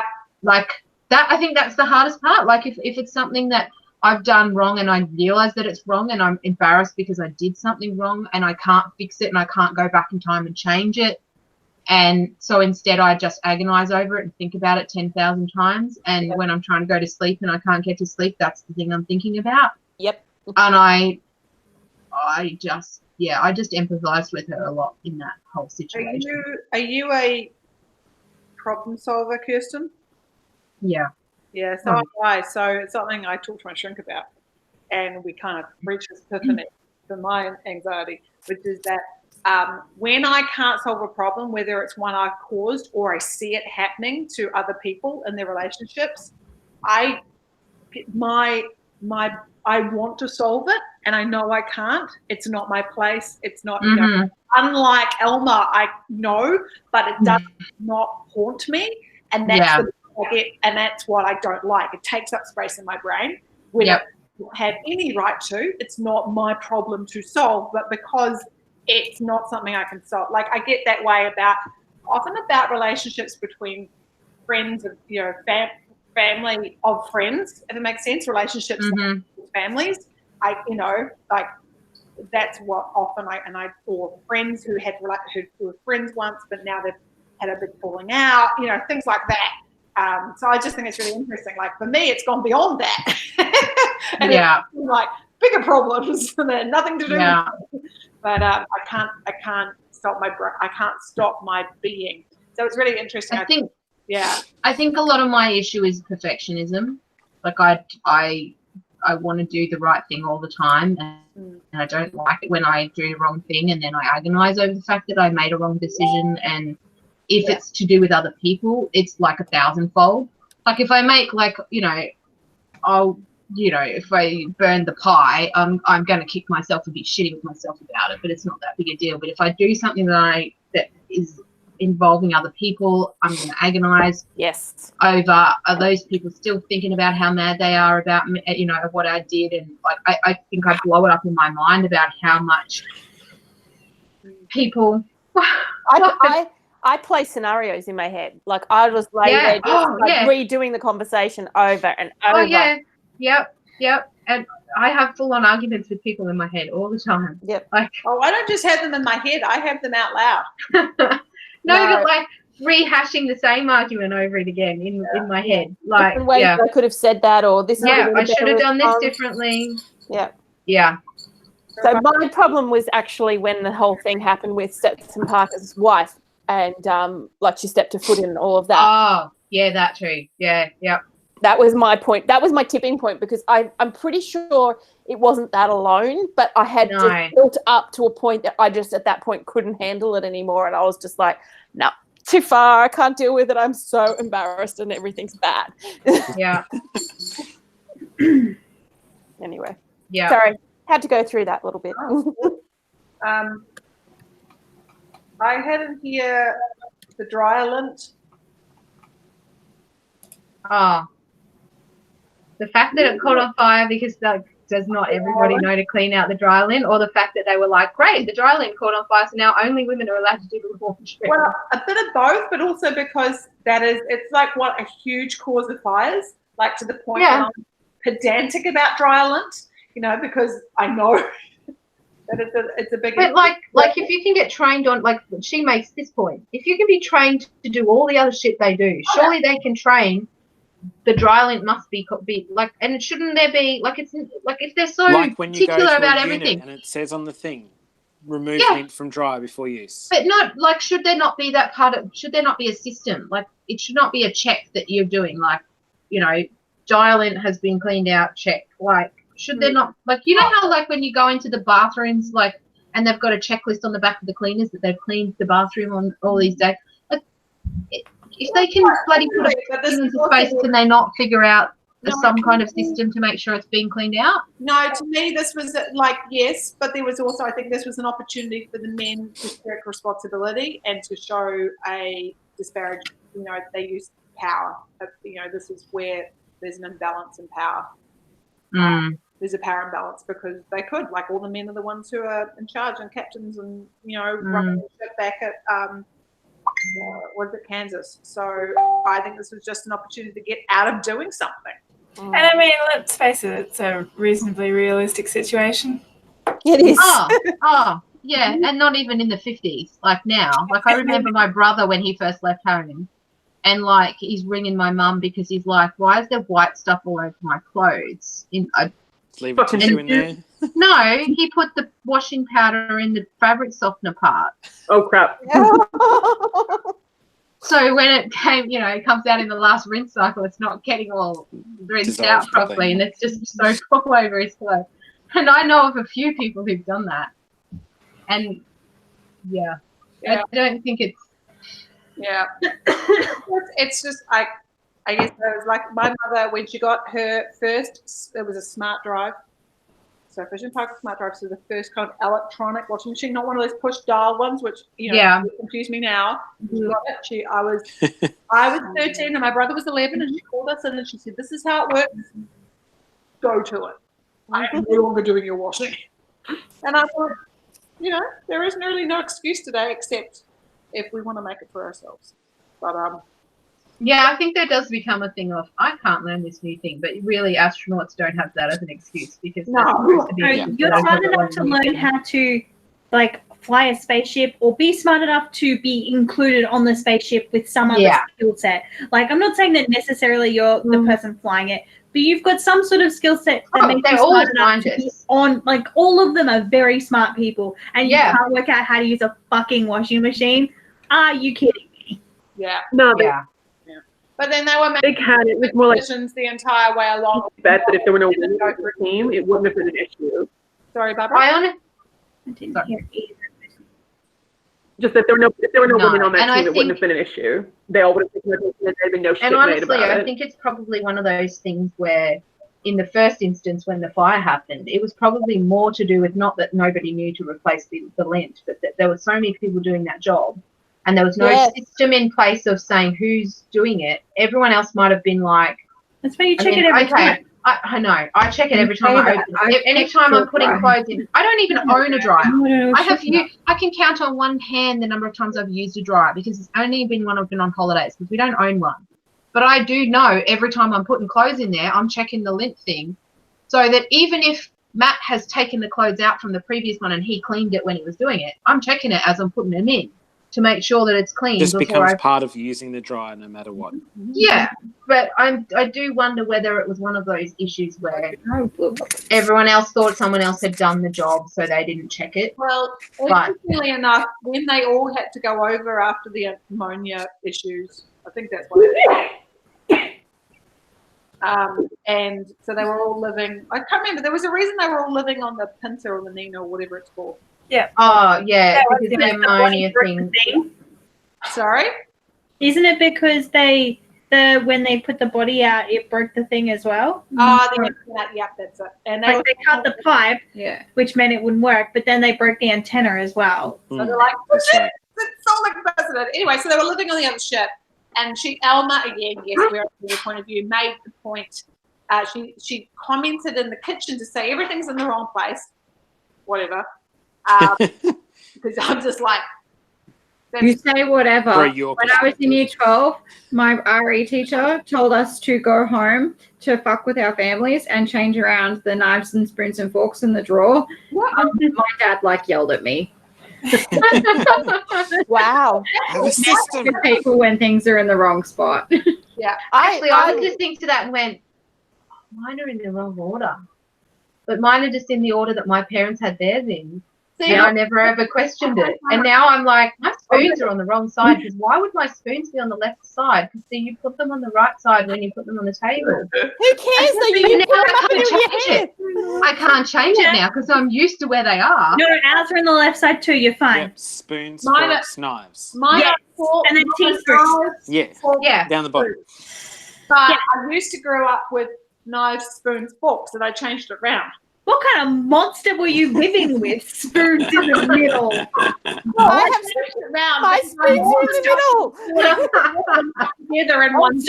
That's why I changed it around. Because no, forks and knives should be together. Like, I don't mind if you want to put spoons on the left or the right, but forks and knives should be together. Knives go on the right because it's next to the longer one where you put the big knives. Who cares? Unless you live in a household with very children. strong feelings. This is the hill I'm going to live and die upon. My long piece of the long bit in our drawer is full of like little tiny plastic spoons and little tiny little forks. All the children's cutlery is in there. That's where I keep the chopsticks. Is the long bit. Oh, that's where we used to keep the chopsticks before we had kids, and I've had to move them because we have so many fucking plastic forks and spoons and crap. I can't wait till they're big enough that I can just tweak it all. Anyway, so what we've discovered is, according to Naomi, I'm a monster. Yes, you are a monster. So anyway, the thing she comments on in the was like, you know, I noticed that they don't do this or they don't do that. Maybe she makes a point. She says, "Oh, maybe Heidi and Dawn aren't blah blah blah," and I'm sitting there going, again, you're making an assumption that it's up to the woman to keep things clean or to do this or to organise things. Like, maybe they're just not that kind of people. Like the same reason there was a lint fire, you know, because they would have cleaned it out.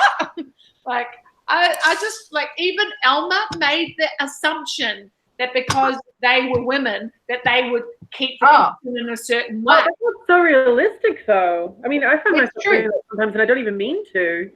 Yeah, me too. Like something I did, and I was like, man, that was really sexist, and I can't remember what it was.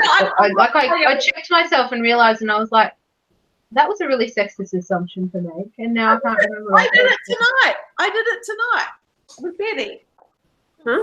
You know, even I, you know, like we all go to it, and I wasn't having a go at Elma. I just was like, this was a shit. Like this is why the lint fire happened. Yeah, because there's an assumption that somebody was doing it, and there's women on board, so that's probably the people who are. But like, well, maybe if that's not happening, then the other things that you think would happen aren't happening either. Like, you know, they don't keep it clean and tidy in this area, or they don't bake a lot. And like, well, you know, no one bakes as much as you do. No, I really liked. Actually, this was one of the things I loved about this book was that when they were like, "You've got to focus on this thing. You're not going to have to do the kitchen stuff anymore." And she was like, "No, I like to cook. I want to cook. This is my way of calming myself." And I feel that way about cooking too. And I think it's really important to go. You don't have to give up the things that are considered traditionally feminine just because you're a feminist. Like, you don't have to go, well, you know, I'm going to buck the trend and I'm not going to cook if you enjoy cooking. Like, the feminism thing should be, if you want to cook, then cook. And if you don't want to cook, then you shouldn't have to.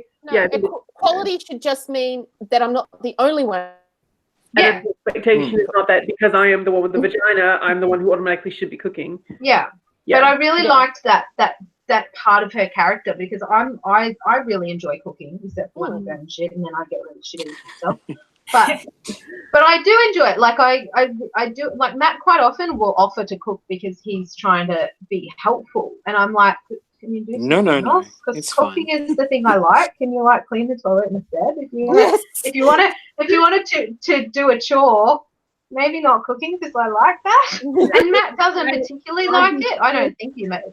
I like to cook my things. I hate vacuuming. I absolutely hate vacuuming. Oh, I love vacuuming. I'll come and do it. Oh, do you? Because you don't do it that often. I hate doing floors. I'm like, go vacuum. Look, we invested in a really good Dyson, one of those Dyson stick shit thing. Like, it's like, he loves it.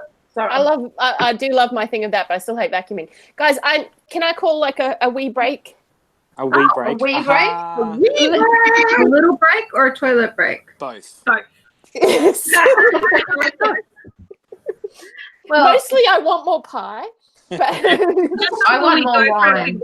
Before we go to this train of thinking, Karina and I were talking about the other day going too far in the other direction because I was listening to Felicia Day's podcast where she doesn't really like she doesn't really put Calliope in pink, like to the point of now Calliope thinks that pink is a really exotic color and it's her favorite color because she never gets to wear it. And like I know it's important to obviously like make their own decisions about what they want to wear. Like obviously, if they want to wear a blue shirt with dinosaurs or a pink shirt with ballerinas on it, it doesn't matter if they're a boy or a girl. Just let them pick what they want to wear. Obviously, don't not let them wear a pink. Like just buy them things of all colors so they don't think that any one color is special. The same way that we should teach boys and girls to cook and boys and girls to build a car and like just don't demonize anything. I was so like whatever skill you're teaching your son, teach your daughter. Like if you're teaching a skill to one of them and the other one's like, I'm not interested in this, don't force it upon them. But like if it's so funny you say that. Don't like give one skill and one another skill just because it's a boy or a girl thing. Yeah. I was just going to say, it's so funny you say that tonight because I was watching the kids playing today and Claire's got a little pram that the baby dolls go in, which Mum bought her. And she's like, she doesn't have a pram for her dolls. And I'm like, okay. One of those dolls is there. But anyway. They play together. So they're like playing mummies and daddies. And they're like walking through the house with the prams. And Claire's like, I'm going to work. And then Xander's like, okay, I'm taking the babies to their dance class. And he's walking off with the pram to take the babies to dance class and she's going to work. And I'm like, awesome. I'm so proud of my kids for being like bucking gender trends. And then I find out Xander's like I'm the mummy. And Claire's like, I'm the daddy. And I'm like, whatever makes you happy, kids. Whatever makes you happy. But I'm like, here I was thinking you were being so progressive, and then it's like you're still kind of conforming to the same gender roles. You've just switched. Who's like, All right, you're still having the mummy be the one staying home and the daddy be going. We break. No, you're fine. Well, I suppose at least they're not assuming that the gender and the biological sex have to be this. No, I think they've got this role idea rather than a gender idea, which is quite interesting. But I mean, I work 4 days a week, so it's not like I'm home all the time. Yeah. But I do take Claire to dance class because she has dance class on the one day that I'm not at work. So maybe that's the thing that they've picked up on. I don't know. Does Claire ever say to you like, "Oh, sorry, Bubby, you go"? No, I was just saying, bye. I'm just getting it off now. Take care, everyone. Thank you for being here. Does Claire ever say to you, like, oh, I'm glad you came home from work? Like, I went in to give her a cuddle there before, like, she went to sleep. And she'd seen me, like, 5 minutes ago when I was reading the book to her. But then I come back and she goes, I'm so happy you came home from work, Daddy. It's like, I've been home for hours. Like, did you think I just went to work for those couple of minutes that I was away? She just doesn't really understand time yet. So she's like, I don't really know when you're at work. To her, it's random. Like, she wakes up in the morning. You, though? Like, oh, yeah. Like, okay. She says things like, I'm so happy you're home. Yeah. Especially when I was on school holidays. She was like, I'm so happy you're home. And I'm like, I feel guilty for not being here the other days now. But she's very, I think for her, she wakes up in the morning because she gets up usually after we've gone to work. For her, it's like roulette. She has no clue about time and she has no clue about days of the week and that weekends are we're here. So for her, she wakes up in the morning, walks out of her room and it's like, are my parents going to be here or not? And like sometimes Mum has said that she like just turns around and goes back to bed when she sees her sitting there. She like walks out, sees that it's Grandma and is like, ugh, and goes back to bed. I don't think she's done that for a while because she's been coming out and going, Grandma, and giving her a cuddle. Then last Friday she came out and she's like, where's Grandma? And I'm like, it's Friday, I'm here, not Grandma. And she's like, but I want Grandma. And I'm like, you can't win. She's not here. But yeah, I don't know. I don't think she really gets it. Cat and meat. Oh, there's Cat. It's Moose. Oh, yes. How's he doing? He's okay. He's needy. Oh, well, he's entitled, I reckon. Look, he's just showing us all. Look at my poor sores. Look at my injuries. Look at my surgery. He's got the most amazing coat that we've Actually, I noticed that when you put the photo up. I'm like, it looks like turf. It looks like it does. It's like so thick. Yeah. Well, It's not a good time of year to be having a big bald patch on your back either. No. Anyway, sorry about the cat bum, guys. No, it's all right. You got the cat bum. We didn't really get it. Oh, we lost someone. Elizabeth. Yeah, she went on. Say goodbye. Yeah. Oh, Mercy, it's weeping again because you keep moving. He does You're this. muted. Naomi, you're muted. He just, like, look at him. He just puts his little head. It's like, please, scratches on the chin. He just rests his head on my Oh, so cute. So needy. Anyway, sorry. Meow. He's a very sweet boy, but he's very. This is yes. So $2,000. Wow. Do you know who the other participant was? No idea who the culprit is. The vet said definitely a cat though, because that's cat scratch type. Yeah, that's where all the bugs would have come off. Right. Right. Yeah. Yeah, but we've got pet insurance, so we'll see what we get back. This is why we got pet insurance. Yeah. Things like this. So yeah, hopefully we'll get a good tidy sum back. Because it cost us, like, I took him in last week when he first got done, and that was like $300, and then because he got some expensive shots and stuff. No, stay down there. No, stay down there. But yeah, and then he was in surgery, and I knew he's going to have to get lanced and everything. I was like, well, that's going to require general anesthetic, which means that's expensive. So yeah, the moment they have to put him out, expensive. Anyway, Mel's back. She's got cake. Hi. That was really cute. What's the matter, Dee Dee? It's okay, honey. Is it my cat? It's a cat. Yeah, it's a cat. I can see a cat. I don't get it. Hey, Moose. No, I think it was because Griffin finally realised I brought food in, and he went into alert mode, which meant Dee Dee went, someone's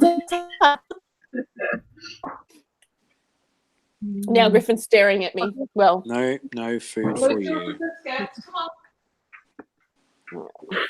Chocolate bad. Chocolate is very bad. Claire's been making us read Pig the Pug every night lately. Oh God. Excellent choice. And I'm always thinking of your pugs. I'm like, I think your pugs are nicer than Pig the Pug, which wouldn't be hard. but I do, when in the bits where he's like eating food and he's like, nobody else can have my food. I'm like, no, that sounds kind of reasonable. It sounds realistic. It's very accurate. Does depend a bit on the pug, but generally speaking, all pugs are obsessed with food. Dee Dee, however, is lying down. And she's like, what's wrong? Why am I awake again? It's 10 o'clock at night. I'm supposed to be asleep right now. You're a good girl, aren't you? Oh. Did Sarah drop out? I did. Back. I had time first shut down. So I don't know what happened. You're back. Am I back? All right. Am I back? Yep. All right. What are we going to talk about next? Did you see the thing I posted about Gene Shoemaker? I looked it up, and I was like, I knew it was really romantic. If you go on his Wikipedia page, if you read just the part about his death, it says his ashes were carried to the moon, so not just into space but to the moon, and he's the only person whose ashes have been buried on any celestial body outside Earth. And it says he's got his memorial capsule is inscribed with images of Comet Hale-Bopp, which was the last comet that he and his wife observed together. And then there's the quotation from Romeo and Juliet that he has on it. It says, and when he shall die, take him and cut him out in little stars, and he will make the face of heaven so fine that the world will be in love with night and pay no worship to the garish sun. And I'm like, that is so lovely. It makes me want to cry. I remember that. I wanted to talk a little science if I can. Oh, does anyone Sorry, want to talk more about, science, you mean? what about baking? Or is that kind of science? Well, you know what I did like? Is that it's science. It's science. It is, yeah. Especially baking. Like, more than any other kind of cooking, baking is a science, which is why I'm more shit at baking than any other kind of cooking. Because other types of cooking are more forgiving when I go, fuck it, I'm not listening to the recipe, I'm doing it my own way. And baking doesn't like that. Yeah, you can't improvise as much with baking. No. You just need to know how to improvise. Yeah. How to improvise. That's really The improvisation. Yeah. You're still using scientific principles as you improvise, knowing the parameters you're allowed to improvise in, I suppose. Yeah, that's why I haven't tried making cooking. Like, you can't just like improvise and be like, I'm gonna add a shit ton of this thing, and then but I think other kinds of cooking are much more forgiving when you go, I'm leaving that out. I don't like it, so I'm not putting it in. Yeah, I don't have that, but I have something else that could work. Although you'd be proud of me, Karina, because on the other day we had to bring a plate for work, for an Australian theme, and I'd forgotten about it till the last minute. I was like, oh god damn it, what am I going to bring this Australian theme and that I can make out of my pantry so I don't have to go to the shops. And I thought I'll make Anzac biscuits, and I know one of the girls at work is vegan, and I was like, I wonder if I can make vegan Anzac biscuits and use coconut oil instead of butter, which you can, and they turned out pretty damn good. Turned out pretty good. Interesting. What do you know? So it was the normal Anzac biscuit recipe. The only thing that I changed was that I put the same amount of coconut oil as you would butter. And it would probably have worked out better with Nutellex or whatever it's called, Nutellex, that stuff. It probably would have been better, but I didn't have any of that, and I didn't want to go to the shop, so I used coconut oil. And because you put coconut in them anyway, it works out pretty good. Probably just bump up the coconut flavour. Yeah, that would be delicious. They brown a bit quicker. You have to cook them a little bit less. I found out they browned a bit quicker than the ones with the butter. Well, I was impressed because in the book she's cooking Shabbos dinner, and of course you're going to be keeping kosher. Then you're going to keep your dairy separate, and you're only supposed to eat your dairy after so much time after eating the meat. And she's cooking a chocolate chess pie, and I was like trying to work out, well, that's got one. I had eggs because I kept thinking, well, in my mind, I always think eggs are dairy, but they're not. No. That's interesting. Do they count as meat though? Because you would think. No, they're called. It's not a muscle. But it's not only meat. It's meat that comes from like mammalian meat that comes from a milk-bearing animal. You're not meant to. Right. See, I've never really understood kosher rules. Yeah. They call it like an in-between. Yeah, in between one, but which I can't remember the name for, like a. Anyway, but yeah, I was like, and then I used to the other night, Bobby was talking about using shortening and stuff, and I was like, oh yeah, I suppose what would work? You know, what would work? You know, with shortening, and you've got like a lot of margarine, and then I was thinking about like in the pastry, and I was thinking instead of butter with the margarine and all that kind of stuff. But I have to say, like the non-dairy cream, like the non-dairy ice cream, I suppose there's some good vegan ones out there now, aren't there? That could be okay, like, because you need a bit of something with that chocolate chip pie to kind of cut the sweetness. But it's got milk in it, so it's got evaporated milk in it. So it can't be. The chocolate chess pie has got evaporated milk in it. Yeah, so it's not vegan. And it's got butter in it, so it's still got dairy in it. So you might as well have dairy with it. I was thinking more to keep it kosher, and then so keeping it kosher, you can't have ice cream with it. But why? Because it's got milk and butter in it. Yeah. So isn't that? I don't understand. You could change out the evaporated milk for something different. I was just trying. Anyway, it was just. Yeah, no, because I'm thinking. Yeah. I don't know. I actually have never really understood the kosher rules, so that's why I'm asking. I think you could probably use like a coconut, like a light coconut milk might work, or a coconut cream. That could work nicely. Or coconut cream chess pie. That actually would be good. That would be good. I don't know what our own recipes are, science. That would be good. Well, anyway, so I got that kind of led me down that path, and the whipping of the eggs and everything when she was talking about whipping the eggs. She had powdered eggs, didn't she? And powdered milk. Powdered eggs. Eggs. I was trying to work out, would they? It would be like, I had this conversation with Matt. Would it make it like, I'm like, why couldn't they have just had evaporated milk? It comes in a tin. But he was talking about like, well, they'd be recycling water, so weight for weight, it'd be easier to bring powdered milk than to bring evaporated milk in a tin, which it didn't occur to me. I was just more thinking about shelf life.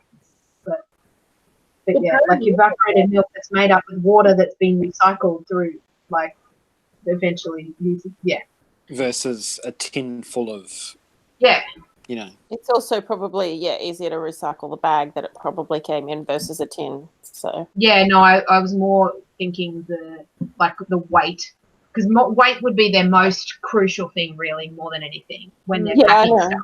I just mean the leftover refuse is a level of weight that you'd have to deal with too. Yeah, but the weight is only more of an issue when they're taking off.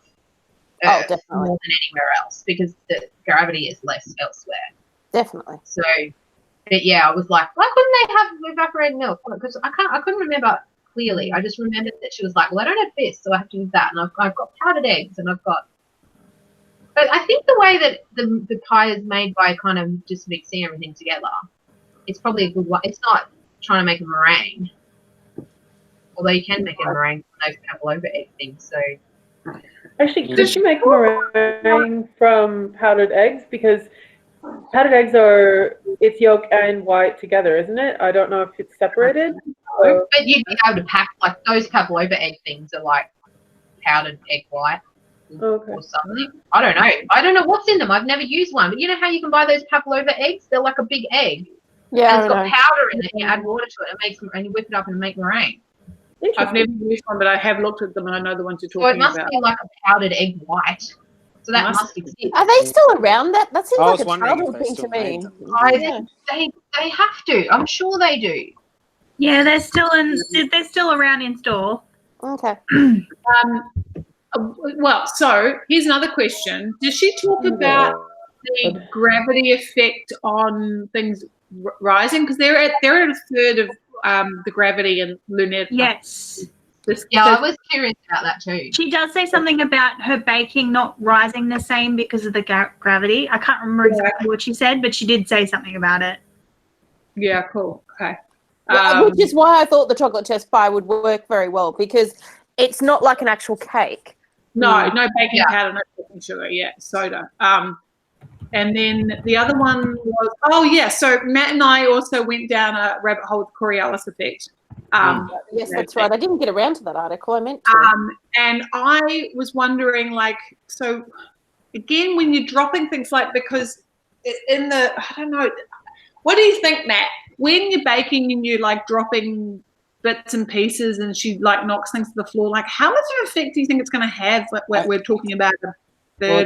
It depends on things like how far the floor is between where you dropped it from and where it hits, whether it was a straight thing or whether it imparted any sidereal motion at the time that it dropped, the specific amount of Coriolis that's going on with things. So, when she throws the batter, I thought that would have had an effect. Okay, look, I can see. That reminds me of when I was just after I was listening to this book, a thing came up on my Facebook of like astronauts in space undoing a knob on something. It was like this Is it video. just where they twist it and it just keeps coming off? Yeah, like so it was like a knob that they were undoing, like a lever type thing, and they went like that and it spun, and then it spins all the way off, and then it just keeps spinning in the air, and then it kind of spun, and then flipped, and then it spun, and then flipped, and it was really interesting to watch. It was really cool, and I'm like, I think there's a lot of things that unless you'd actually been in space, it'd be hard to write about and hard to picture, and I did really like the whole thing about her talking about tears not dripping, and like the tears are on your face, like, and you can't see because you can't really get them away from your eyes. And when she accidentally touched the urine and it went all over her hand because it's the surface tension made it. And I'm like, well, that's how stuff works in space. And I thought that was really clever. I thought that was good. Yeah. Although that was also probably the most moving part for me in the book when they're waiting for, not Tarazis. What's the other guy called? Raphael. Raphael. Is it Raphael? And he was just about choking on his own tears. Yeah, they're holding towels because they know, right? And I kept thinking about all the bits that they didn't write it, which you didn't include, like Leonard suiting up to go out there, like that whole process, because he had to go out there and get his friend, and like, but that was incredibly moving. Like, I was crossing Hyde Park and bawling my eyes out during that bit. I was like, you know. And I also, on Science Park, this was actually what I wanted to wonder about, because I read an interview with Chris Hadfield, and they was asking about death in space, and they said, like, we've got some ideas, but it's kind of like the thing that no one talks about.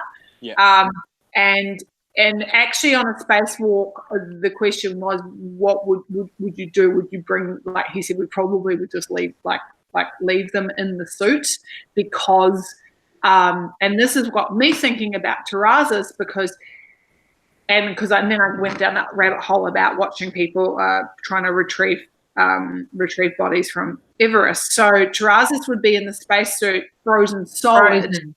Right? Because I would just watch people like pull someone down the mountain of Mount Everest in a similar kind of, and like they kind of talked about, like, how do we get him through the door? He's not. But not just through the door. So he's frozen, right? So you bring him in, then you have to let him thaw up, but he's not in the same mat, right? So you see where I'm going? I know what happens when you thaw things that have been frozen. They're not the same kind of like. It's not going to have the same like form. And I'm like, this is because when I read this thing from Chris Hadfield, I was like going, okay, because he said, well, like Tahi, like that's probably just that's not. We don't know if we could actually get somebody out of the suit once they defrosted. So I was like going, ooh, yeah, I didn't think about that. Ooh, yeah. Well, it's not like you're going to be able to reuse that suit. Not just like, so what's the point of keeping it? Like, why take them out of it if you're not keeping it for spare parts or for some in case someone else is like. And I got it from a spare parts point of view. I get they're not cheap, but I'm also kind of like are you basically, like, this is a horrible thing to say, but you're basically handling like a meat bag at that point, like something that's sloppy. That's my guess, right? So I was kind of like, I don't know. And because she didn't talk about it, I'm like, what was the process to going and getting Terrazas and bringing him in? What was the process? I think she probably chose not to talk about it because of I think she was like, don't want to traumatize the readers that much, maybe. The bag is one traumatization, but that's also like that whole process. They probably like I was also thinking, when I started researching, I'm going, that's equally, if not more, traumatizing. So I think the reason that she was able to do that one but not able to do the last one was because there was a level of distance that we had because we didn't know those characters so well over at the other ship versus. Totally. But I'm thinking about. Yeah. Oh, you mean why did she not write it? Yeah. Yeah. But I'm also just thinking, like, from a traumatization point of view, like it was traumatic enough for her to go through one method with someone who didn't know, let alone what would actually happened with Terrazas' body at the avenue they chose to go. I think. I don't know. Like, I have to do more research. I kind of started thinking about it and thinking, I know, I guess we've all read the book. I kept thinking like grape jelly. So that's kind of what went in my head. Baking. Oh, I had a question. This is another science question. You know how the whole of the ring is built like that? Do you think they built all the benches and everything to have a slight curve in them as well? Probably, because I was just started reading another book that's about a lighthouse, and all the furniture in the lighthouse is curved to fit around the edges of the lighthouse because it fits the space better. However, so that would make sense. If we're talking about a ring that's a diameter of 200 meters, then you don't need to make a curve. It's imperceptible.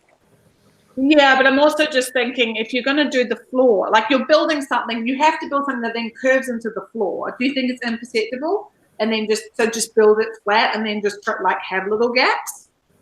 I would think on a spaceship that things would be built in anyway. Like everything's nailed down. So they maybe the feet of the table would have a slight curve so they'll sit flush. That's what I was just going to say. The bench itself would be flat, but the feet would be offset slightly to fit into the curve that it's going to be bolted into. Like they've angled it. Yeah. That makes sense. Yeah. I'm trying to picture that scene from 2001 and I can't even... Yeah. I was just thinking about that. I was like, I wonder if things will curve. Again, because it wouldn't matter if the Coriolis effect would have less of, you wouldn't have a rolling issue. You would, like a lot of the stuff, if it was built at the same way. So I found that interesting, that article that you posted too, because it kept, like, I keep going back to The Expanse and thinking about, like, when they were talking about Siri Station and stuff, and, like, the poor people are the ones that live near the middle, because that's where, like, the gravity starts going all wonky, and because you're right near the middle, the effect, like, when you're further out, it feels more like proper gravity, whereas when you're in the middle, it's like shit starts going weird. And so that's where all the poor people live, and I thought that was really interesting. Like, I literally just read a part of the Expanse book that I'm reading at the moment, and it's where Naomi's back on series. And what am I doing?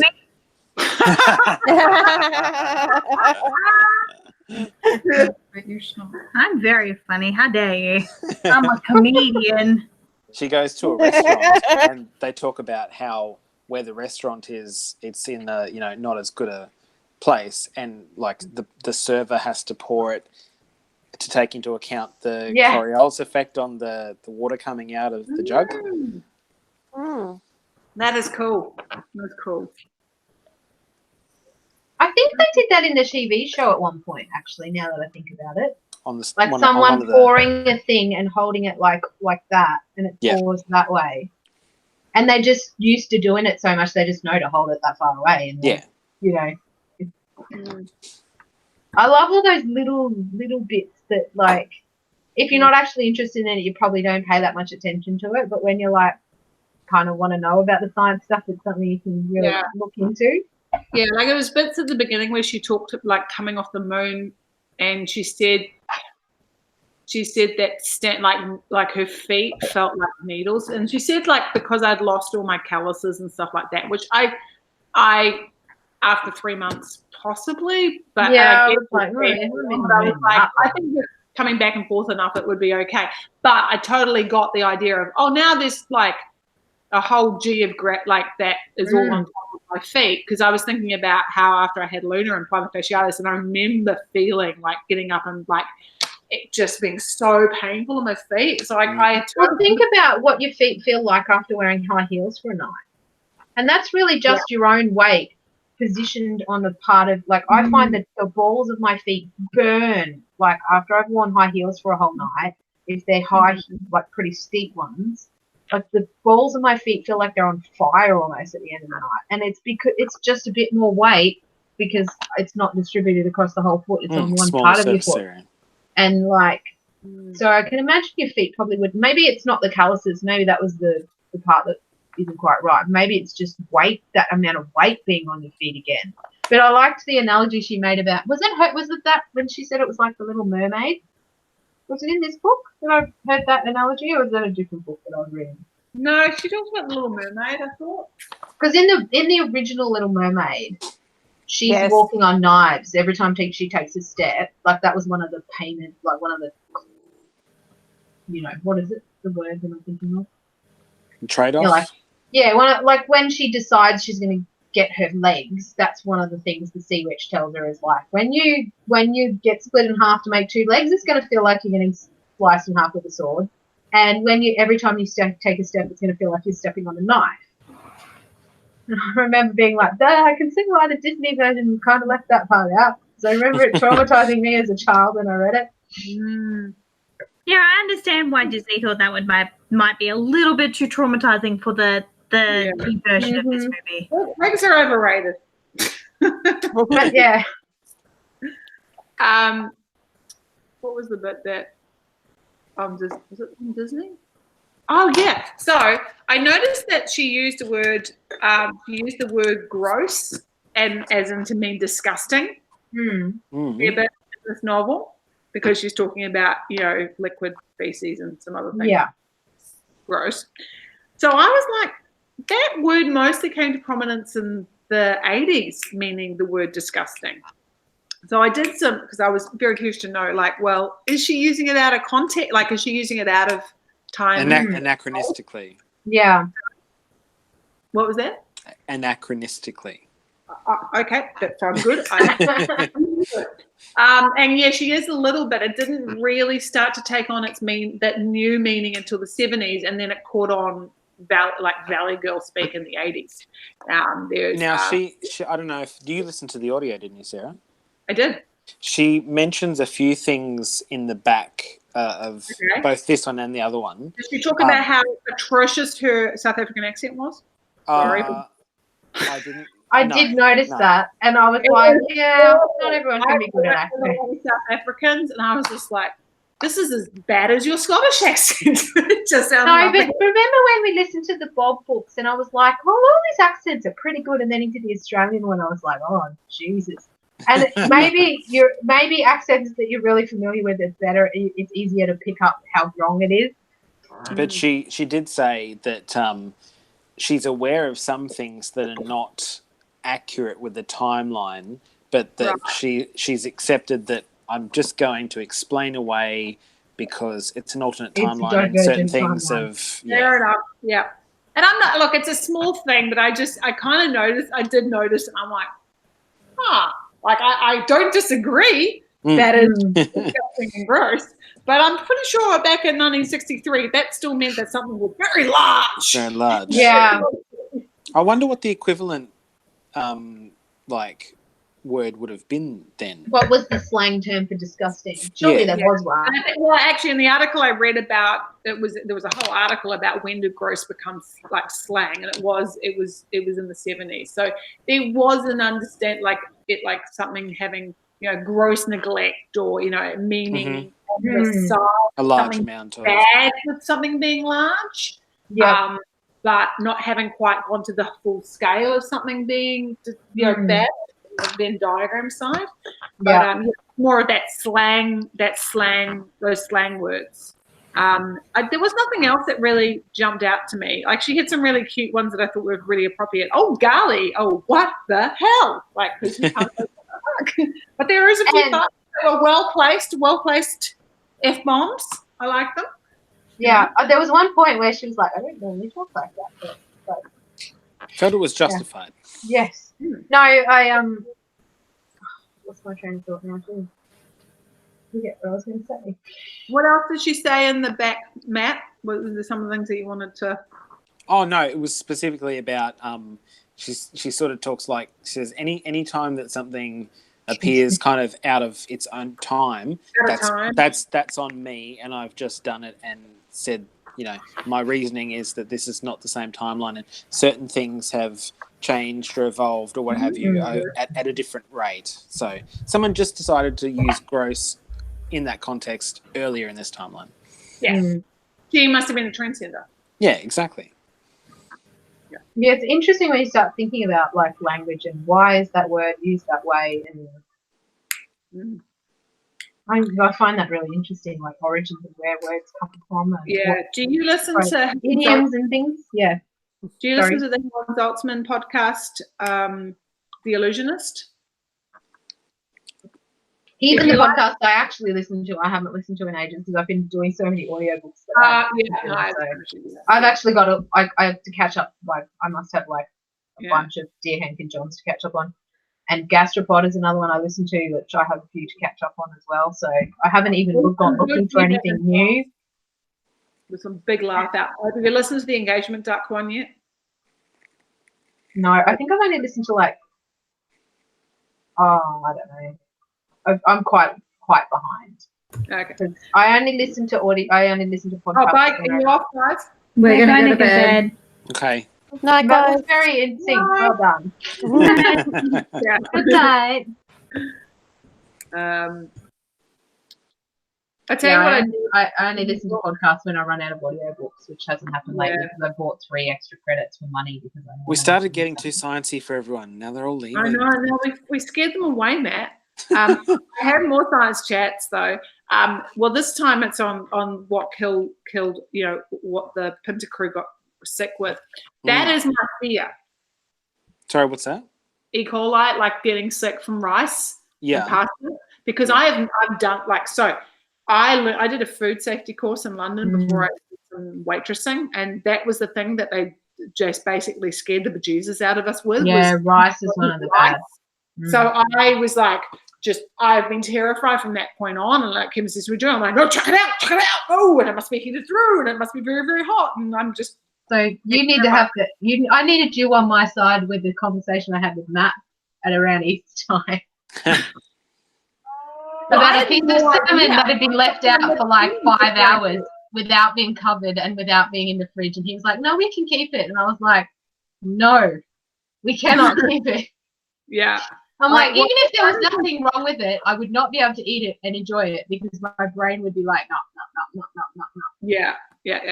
Well, I've made myself sick with some kind of salmonella because I had leftover pasta. It was in the fridge. I took it out of the fridge, took it to work, forgot to put it back in the fridge at work for lunch.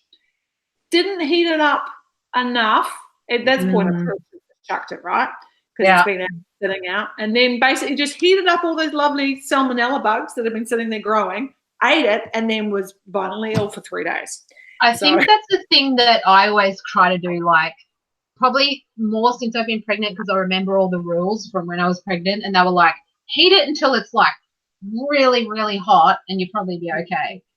And so now I'm like, if I'm having leftovers, I'm like, I want it. Yeah, because if the water's I want it to be boiling and like not be able to put it in my mouth straight away, kind of hot, because I'm like, I know that's going to kill it. Cool, right? So that's what's so hard in the summer. If you're like me, and you take your lunch to work, is like not letting it get hot, and then that whole thing of going, it's sat on my desk. I can't actually, because like you said, it's probably like 8 times out of 10 it's fine, but I'm just I've had the fear of dying. So when they described in the book what happened, I was like, oh yeah, no, that's my fear. Oh yeah. My brain went to, oh God, I remember. See, she foreshadowed that with the toilet thing, right? Yeah. We'll do a little minor incident with the toilet to show you how bad it is when all this shit gets in the air. And then we're going to have this thing happen so that you can really picture what it's going to be like if everyone's got and I mean, the last time I had gastro, you're sitting on the toilet with a bucket because it's coming out both ends. And it's like, what do you do when it's all going? Yeah. There's that you can't sit there with a bucket because it's not going to fall into the bucket. You need a giant plastic bag to climb into. But even then, like you imagine you have like a vomit bag. If it can't even fall into the vomit bag, it's going to like congeal around your face and like. It could go forward and then it'll bounce back. That'll be shit. Okay. Yeah. Like it's not. There's no way that it can be good in any way. Yeah. And I'm like. So glad I'm not eating anymore. You moved to gravity. Sorry, Mel? I said I'm so glad I'm not eating anymore. Yes, I'm just like, I think she did that. I think that was a strategic move for her to fix the toilet in the beginning. Not just to give you that little hint about the relationship that was going on because of the condom, but also like to go, here's just a little picture of what happens when bodily fluids end up in the air. So that when you move on to that next part of the story, you can really visualize, how bad that shit is going to be. Like even before they went over there, I was like, I can picture how bad that place is, and it's not. But they were in a pressure suit; they didn't have to smell anything. So that would have been worse. Yeah. You wouldn't be smelling it; you'd be choking on it. Like if you went in there, it'd be. It would be worse. It would have been worse for the astronauts that were already on the ship. Who probably at least they were smart enough to go to the gravity spot. Like that was I liked that they were like, even though I'm just about dying, let's crawl to the part where there's gravity. So at least if we throw off, it goes to the ground instead of in the air. Face and eyes. I want you in one place. I want you in one place, being gross in one place. Yes. I thought it was interesting that De Beers was like the grossest one because he wouldn't even let her help him. Well, he wouldn't let anyone help him. I think that's why he was so bad. I don't know. I got the sense he was bad because he was being an asshole anyway. No, because wasn't she a person of color as well? Yes. Yeah, she was. But when she was trying to help, and the two ladies were propped up, and they both went, oh, no one likes him. Like, they were basically like, he's such an asshole, and we're all white, and he's an asshole, right? Yeah. So I think it was kind of like, anyway. But yeah, but remember how he was like, oh, look, pie. And then it took a piece and he was like, oh, I don't want the pie now. I was like, good, you don't deserve any pie. So, like, he would have been like, I'd rather die than have a coloured person touch me. Which is like, how could they? I don't understand how they could put him on the boat. Like, how on the boat? Politics. We're in. I'm calling it a boat because I'm reading a Firefly book, and they're always calling it a boat. A boat. I just said that. I said Serenity. They call it the boat. Yeah. No, and Matt bought me a Firefly book for my birthday. I'm finally getting around to reading it. So I'm like, yeah, it's a boat. Anyway, why would they let him be on there if he's that? Politics. Yeah. Because South Africa got a seat and they had one person. The thing that I did think was a bit odd, though, and I'll let it go, but I did sit there and think, yeah, South Africa was like the South. There was a caste system, and many like, it was way worse in the South, but there was still a lot of black South Africans were employed by white South Africans to do exactly what happened in the South in America, which was raise children and look after people and all that. And I'm not saying that didn't exist. Like, I know if you guys have watched The Help, they're different. I read the book for that too, actually. Still raising her children, right? Like, cleaning things and cooking for them. So I was kind of like, his racism wasn't even just like pervasive to me. I am a higher class of creature than you, but almost like you are dangerous to me. Like, he was almost like xenophobic. Not, maybe that's not quite the right word, because that's more about other nationalities kind of thing. But like fear, like he was like disgusted and fearing of those people, not just thinking that. But that was also a thing as well, like during like slavery and stuff. Like, well, that was why they had that whole, like, that was apartheid, and even in America when they had segregation, like, oh, you can't use the same, like you talk about The Help, can't use the same bathroom. Oh my goodness, could you imagine the coloured woman that you have raised your children? She can't go to the same bathroom as you because you might catch something from her. Which is ridiculous, because so she's good enough to like nurse, like hold your babies and look after your children and kiss your babies, but you can't use the same toilet. But also cook for you. Like, but this is what I mean. Yeah, like I mean, it doesn't make sense. That's the point. No, like, it's like there's no logic to that way of thinking at all. Like, then it's like it doesn't make sense. Any part of it doesn't make sense to me. Like, I can't work out how they rationalize it in their heads. No. But no, agreed. What did we think of Mars? Sorry? What did we think when they got to Mars? The land. What you mean on the 2 pages that they spent talking about it? Yeah, it's great. Sorry, was that a problem for you, Matt? I knew that was going to happen though, because like at a certain point in the book, you're like, they're on their way there. They're not even close to being there yet, and there's only this much of the book left. I was like, oh, well, this will be like the last book. They get into space at the very last minute. They're going to land on Mars at the very last minute. It's going to be the end. I was actually pleasantly surprised that we got an epilogue and found out about her coming back later and getting to actually go on, like, because I kind of felt sad that she didn't get to go to the planet, but I also understood why. Like, I'm like, nobody remembers Michael Collins. Is it Michael even? Like, I'm probably getting it wrong. No, it is Michael Collins. Yeah. The guy who everyone remembers Neil Armstrong and Buzz Aldrin, and the poor bastard who has to stay in the ship and like not get to go on the moon. People forget about him, and I kind of felt bad for her, like that she really wanted to do that. But I also liked that she recognized the reasons behind why she needed to stay, and she kind of was okay with it. And also, for someone who does suffer from anxiety and doesn't really like being in the public eye, it probably, then it was her decision to become the lady astronaut of Mars, because it wasn't, so that she kind of gained some control over it, which she hadn't really had before that. So I have heard that, is it Michael Collins talked about, he has talked about that and said that it was actually really pleasant. You know, like, I'm out on my own. Like, everyone said, were you lonely and everything? Well, no, because, you know, ground control were like talking to me every freaking 20 seconds. But, you know, I enjoyed having extra space and, you know, got to see some cool stuff. And, you know, so, yeah, I'm sure he's wistful about it. But I think he also had an experience that actually not a lot of people have either. Yeah. It's still pretty special. It's just not the special one. Yeah. It's the one everyone got excited about, but it's still pretty amazing, you know. Yeah. So I don't know if it was different. He was actually in the lander though, right? No, he stayed in orbit of the moon. He was in the command module. Right. Okay. Because I thought he was on the lander, but he didn't go out. But no. That makes more sense. Because I was like, yeah, like why it's a bit silly to land on the moon and not actually go out. Yeah, no, that's what I mean. Like, I mean, it made sense that someone had to stay in the thing, but I was like, oh, taking chance. But now, now that makes sense. It makes sense. Yeah.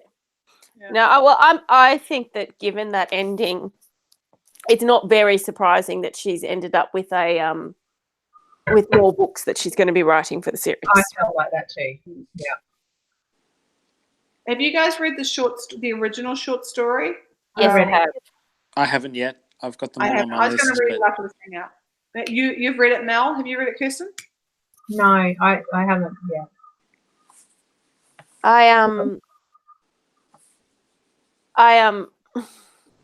It's set quite a bit after these ones too, isn't it? Yeah, it will not look. Honestly, it doesn't affect. It's not going to affect your reading of the future books that are coming, that will be set between that time. So there's nothing wrong with reading it. I personally, I don't know about you, Matt. I didn't actually like it that much. Well, I haven't read it yet, but oh, sorry, I thought you said you'd read it. No. But is it? I will. Where do you like? Is it a short story that you buy on like ebook, or is it? Yeah, it's on Kindle for like $1. So I. Oh, okay. It's like the most. Sometimes they charge a lot for short stories, and I balk at it and go, no, that's too much money for such a short amount of reading time, and I don't do it. But $1. I don't know, but it wasn't too expensive. But that was why I asked for if this was it, because I was like, that was exactly my question, Mel, was is reading that, which I know happens in 80 years, going to spoil other stories in between? No, I don't think so, for the simple reason. For the simple reason that it is a very short story about something that does happen, rather than it doesn't really focus on what happened since they got to Mars, and we know they're going to Mars. Yeah.